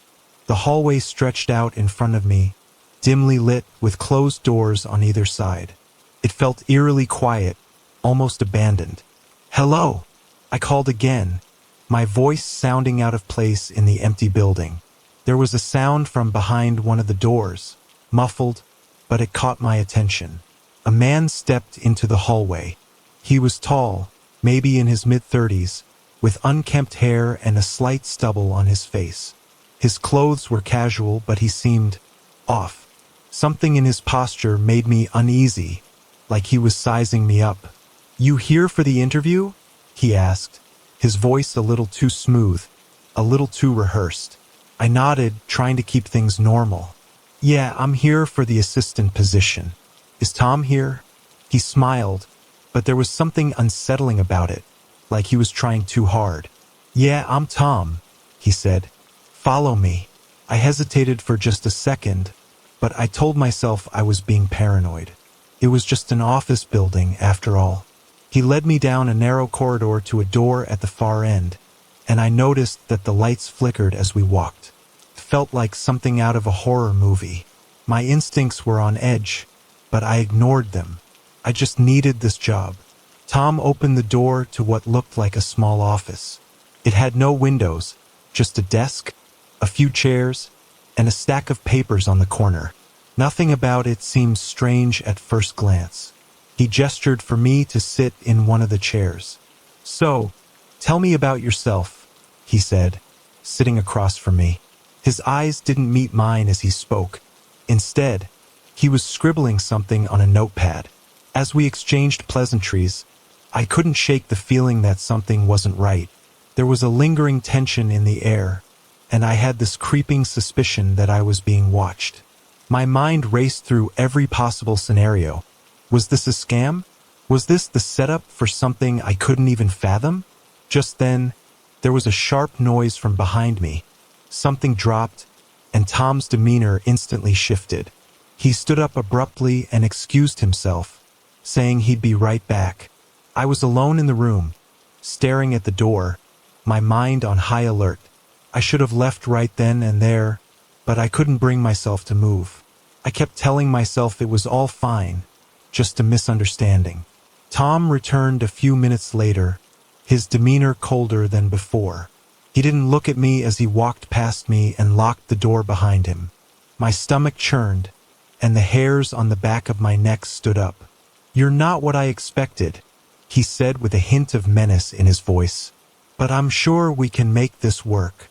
Suddenly, everything felt wrong. I could sense the shift in the air, the dark undertones in his voice. A flood of anxiety washed over me, and without thinking, I stood up, ready to leave. But Tom's hand shot out faster than I could react, grabbing my wrist with a grip that felt like steel. Before I could say anything, he whispered, "You're not leaving." That was when the panic truly set in. My heart raced as Tom's fingers dug into my wrist, his grip tight and unyielding. For a moment, I thought I might collapse right there, the air thick with dread. This wasn't just a bad interview anymore. It was turning into something far worse. I looked at the door, the only exit to the hallway, but I knew it wouldn't be easy to get to it now. The man was blocking my way, and I could feel the panic rising in my chest, spreading through my body like wildfire. "Let go of me," I whispered, trying to control the tremor in my voice. But Tom didn't answer. His eyes had turned cold, like a predator sizing up its prey. My mind raced, my thoughts coming in short bursts. Should I scream? Should I fight back? Or should I just run? But something told me that if I made a wrong move now, it might be too late. He didn't budge. His smile had disappeared, replaced by a cold, calculating look. "You're not leaving just yet," he said, his voice low, almost threatening. "There's something I need from you." In that moment, I realized how wrong I had been to ignore the warning signs. I had told myself that it was just nerves, but deep down, I had felt something was off about him. I had been so desperate for a job that I had pushed those feelings aside, and now I was paying the price. I felt a flash of anger. How could I have been so stupid? How could I have trusted a stranger, someone I had met just hours ago? My brain screamed at me to act, to do something, anything. And then, a thought hit me like a bolt of lightning.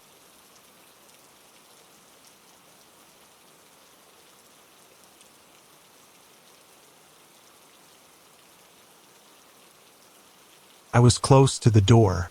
I didn't know if it was the right moment, but I had to try.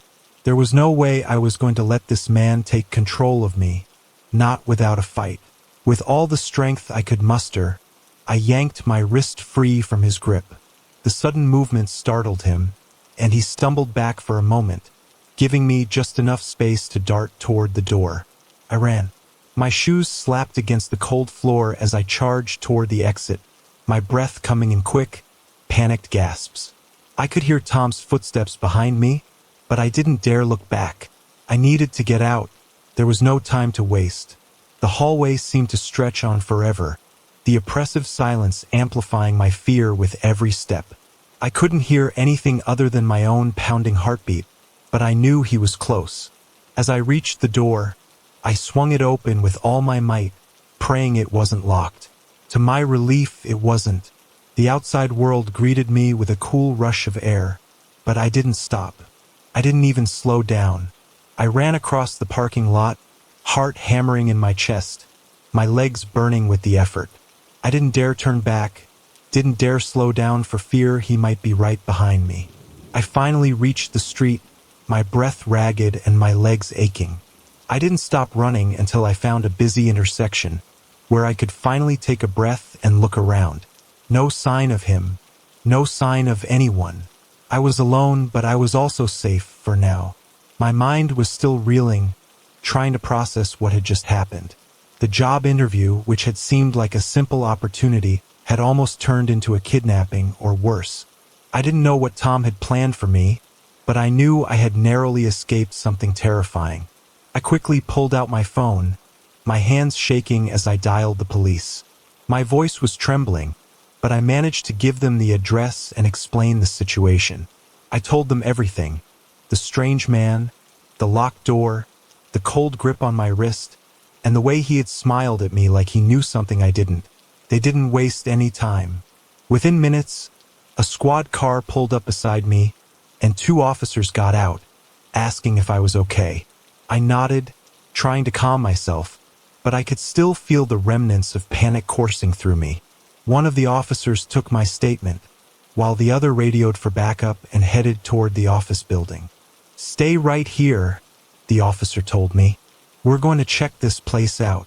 I nodded again, my mind still reeling. The police went into the building, and I stood on the sidewalk, waiting, feeling the full weight of what had just happened.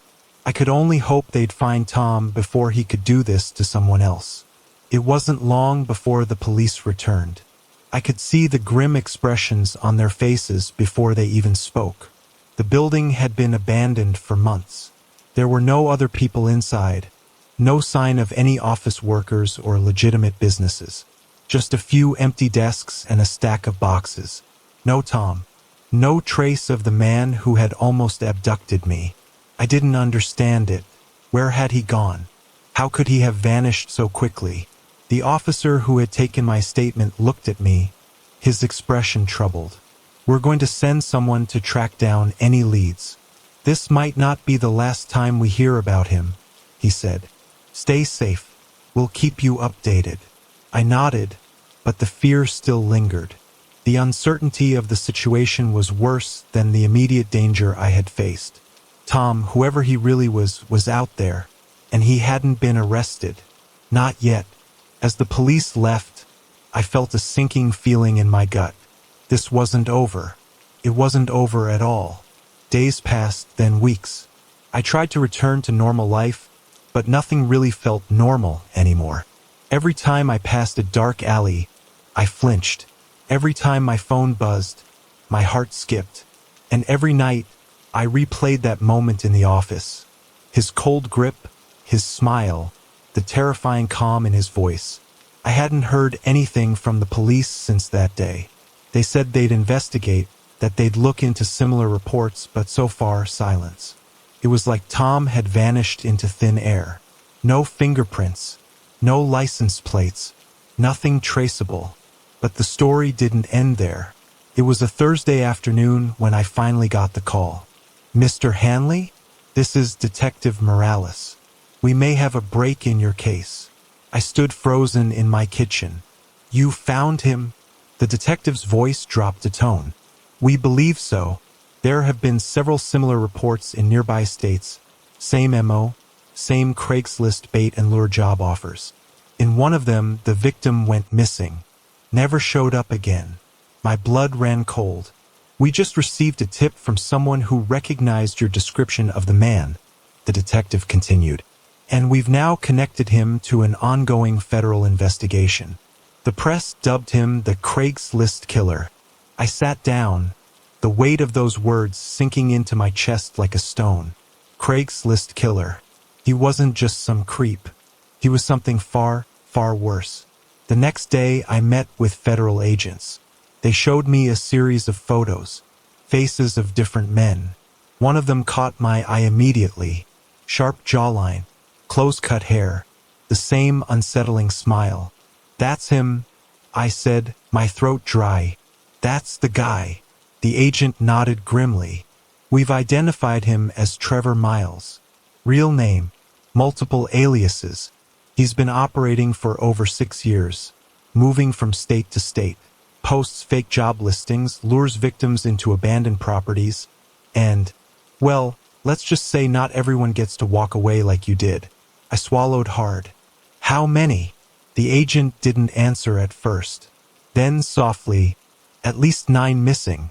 For confirmed dead. 2 barely escaped. You're one of them." I felt the room spin for a moment.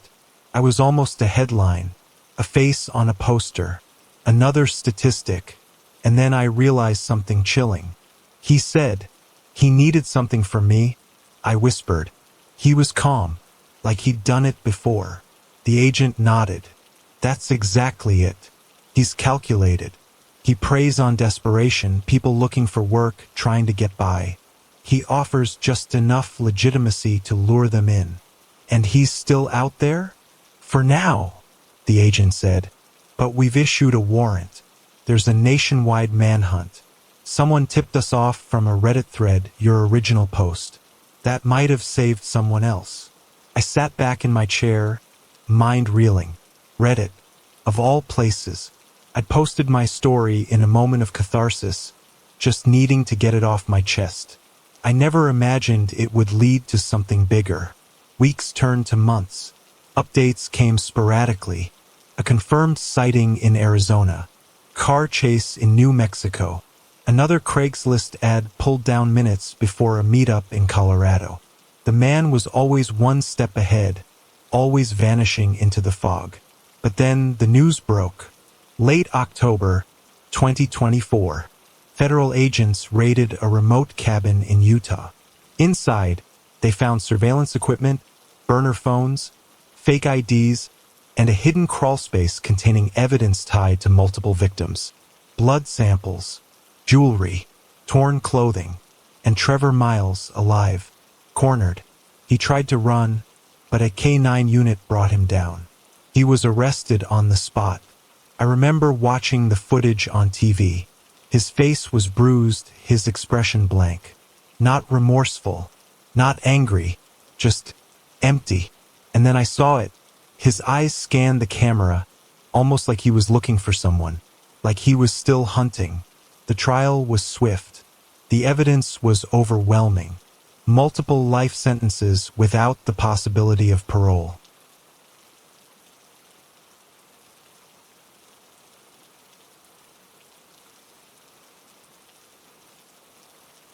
I was asked to testify. I didn't want to at first, but part of me knew I had to. Not for me, but for the people who didn't get out. For the families who never got answers. For the victims who would never be found. In that courtroom, as I spoke into the mic, I made myself remember everything.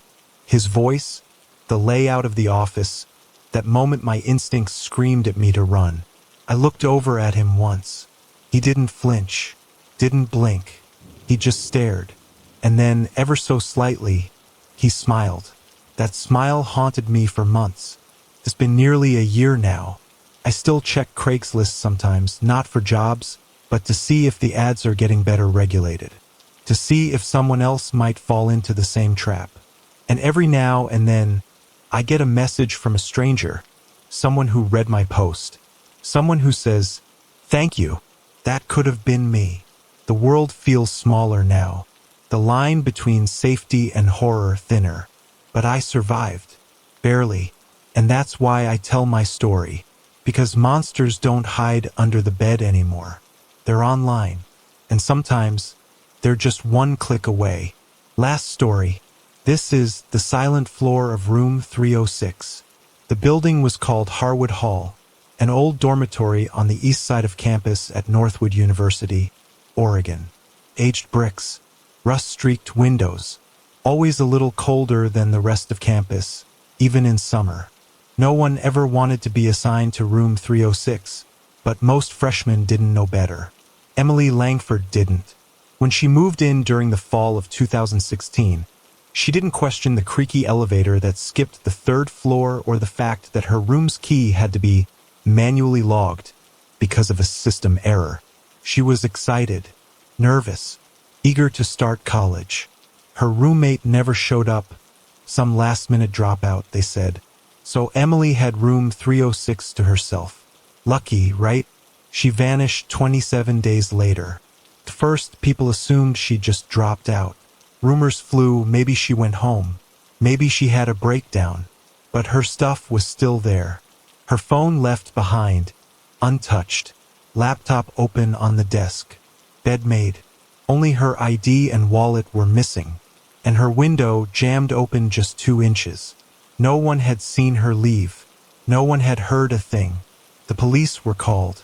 The floor was searched. Dogs. Drones. Cameras. Nothing. Room 306 had no history of violence, no suspicious activity. Officially. But that was a lie. Unbeknownst to the general public, she wasn't the first to disappear from that floor. There were whispers. An RA from 2002, a janitor in 1994, a student in 1980. But no one ever connected the dots. And no one stayed in room 306 long enough to care. Until 2024. Her name was Jenna Morales, a transfer student, a junior, assigned to 306 after her original room flooded during winter break. She wasn't superstitious, just annoyed. The room was freezing cold even with the heat on full. The closet door wouldn't stay shut.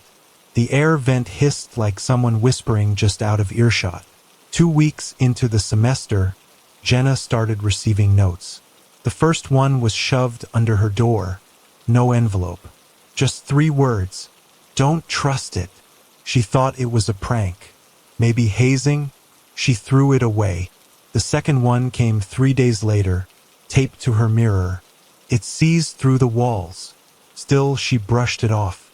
But by week 3, she started noticing small things. Her socks rearranged, her shampoo bottle emptying faster than she used it, her charger slightly out of place. Then one night, she woke to the sound of a camera shutter clicking. Twice. She turned on the light. No one. The room was locked from the inside. That's when she noticed the vent. At first, she didn't see anything strange. Just the normal slits of old aluminum, dusty and buzzing with airflow. But the next morning, she stood on a chair and peered closer. Inside, there was something reflective. A lens. Not a smoke detector. Not a sensor. Camera. She reported it immediately. Campus security arrived, brushed her off. Probably just an old sensor. They didn't even take the vent cover off. But someone else believed her. A week later, she got an email from a burner address. Mlang 1998 at, I lived there once. Check behind the dresser. Tape it. You'll need proof. No signature. She moved the heavy dresser and saw a small hole in the wall. Fresh plaster around the edges. She grabbed her phone, turned on the flashlight, and reached in. She pulled out a black box. Dusty. Old. Wired. A hidden DVR. Jenna brought it to the police, not campus security. Real police. What they found shocked everyone. The device had over 200 hours of hidden camera footage from inside room 306, dating back 8 years. All from the same angle, behind the vent. Every single person who lived there had been recorded, changing clothes, sleeping, living, including Emily Langford. And one file showed more. A man. Night vision. Silent. 2:03 a.m.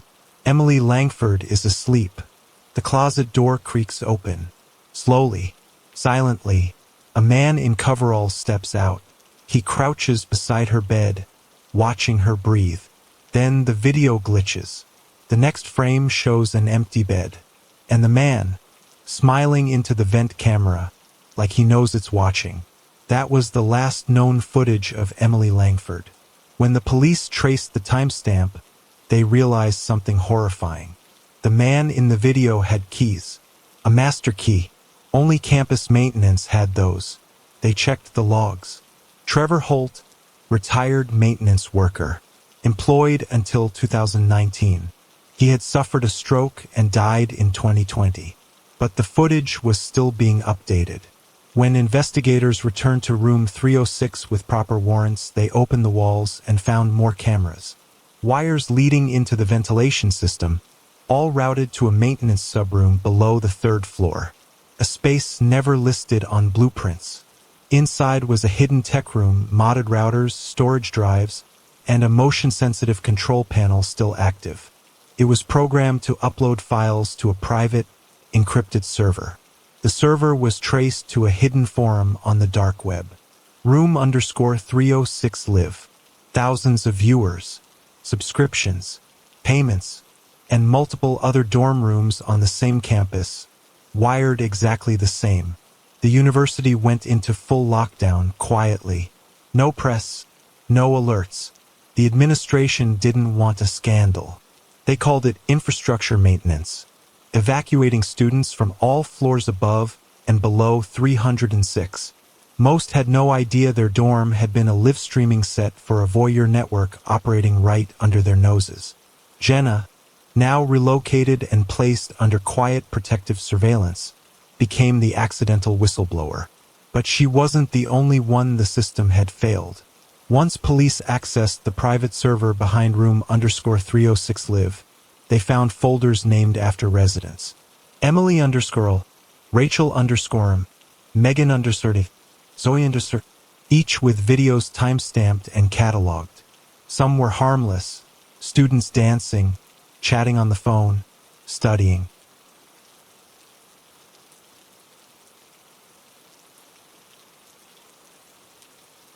Others were deeply disturbing.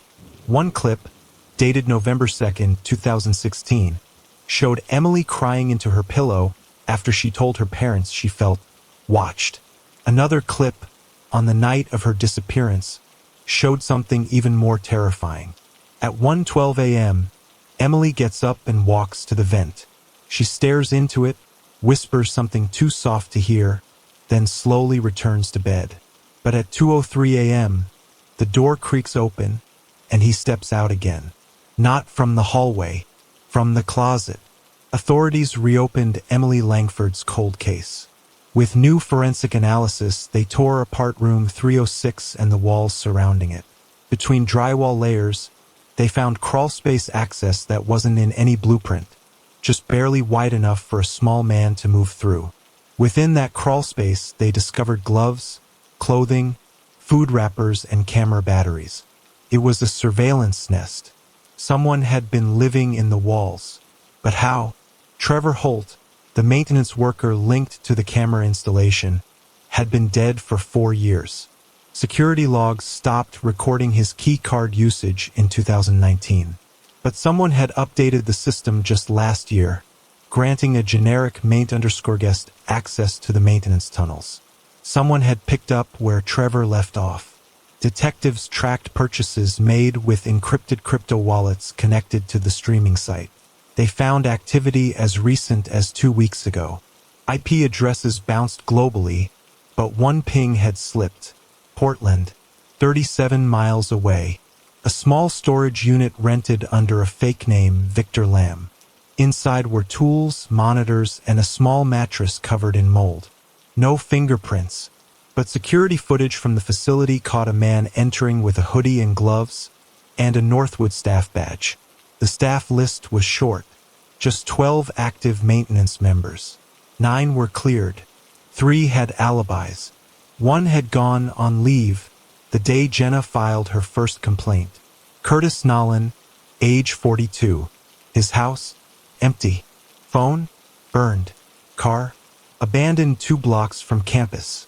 But his laptop was still connected to the forum's backend when police finally accessed it. They watched as thousands of archived videos were deleted one by one. Someone was wiping the server live. They caught the IP in time. Live trace. A Wi-Fi signal pinged from a church basement converted into housing for recently paroled inmates.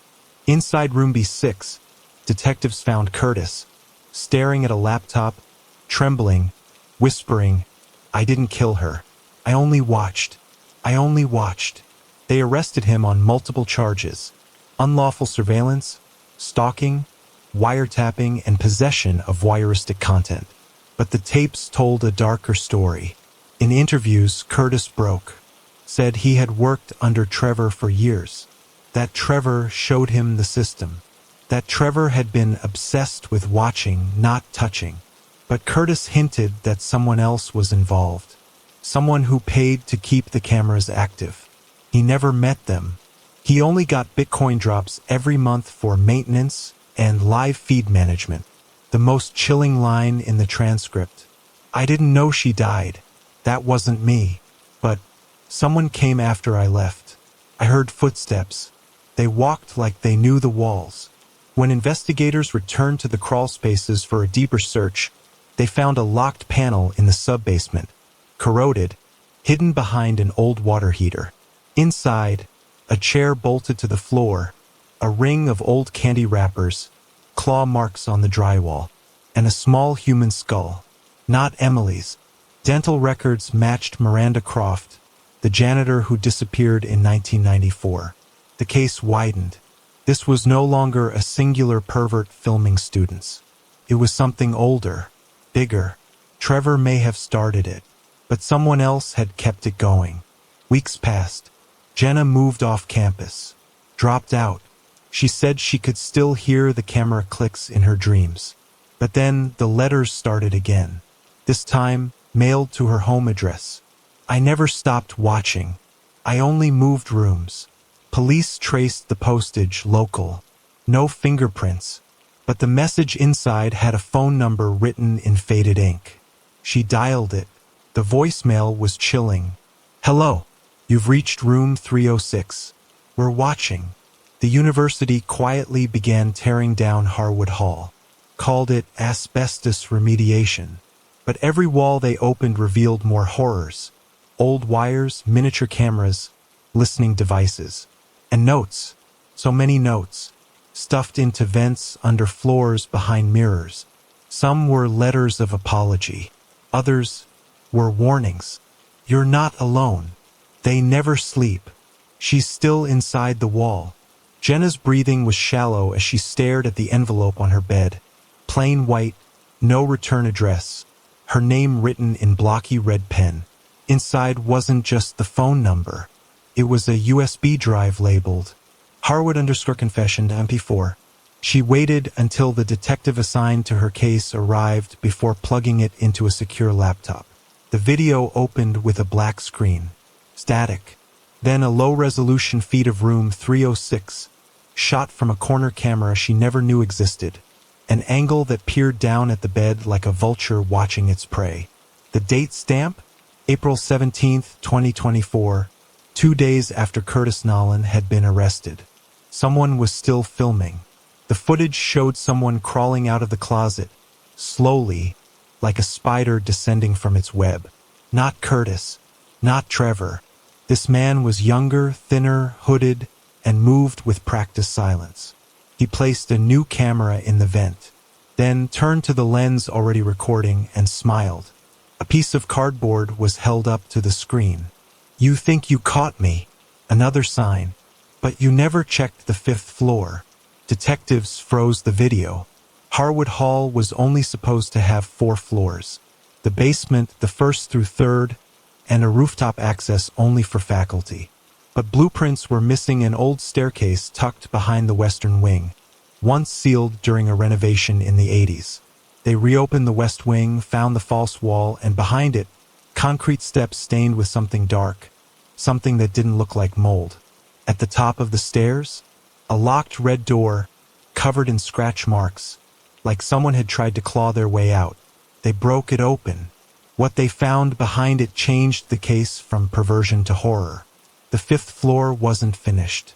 Cinder block walls, exposed pipes, no light except for an old desk lamp that flickered in the corner. There were 4 rooms, labeled 501 through 504, but 506 wasn't on the list. Yet there it was, painted hastily on a steel door at the far end. Room 506.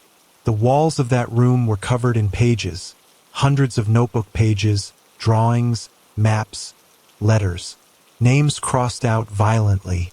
In the center of the room, a twin mattress, a cracked laptop, a mirror facing the bed, and underneath the mattress, bones, wrapped in old bedsheets. One skull had braces, another had a long dead braid still hanging to the side. Dental records were run. Emily Langford, Megan Donnelly, Rachel White, 3 missing students presumed runaways, suicides, all found here, hidden above the lives of thousands who had walked beneath them. The media couldn't be held off anymore.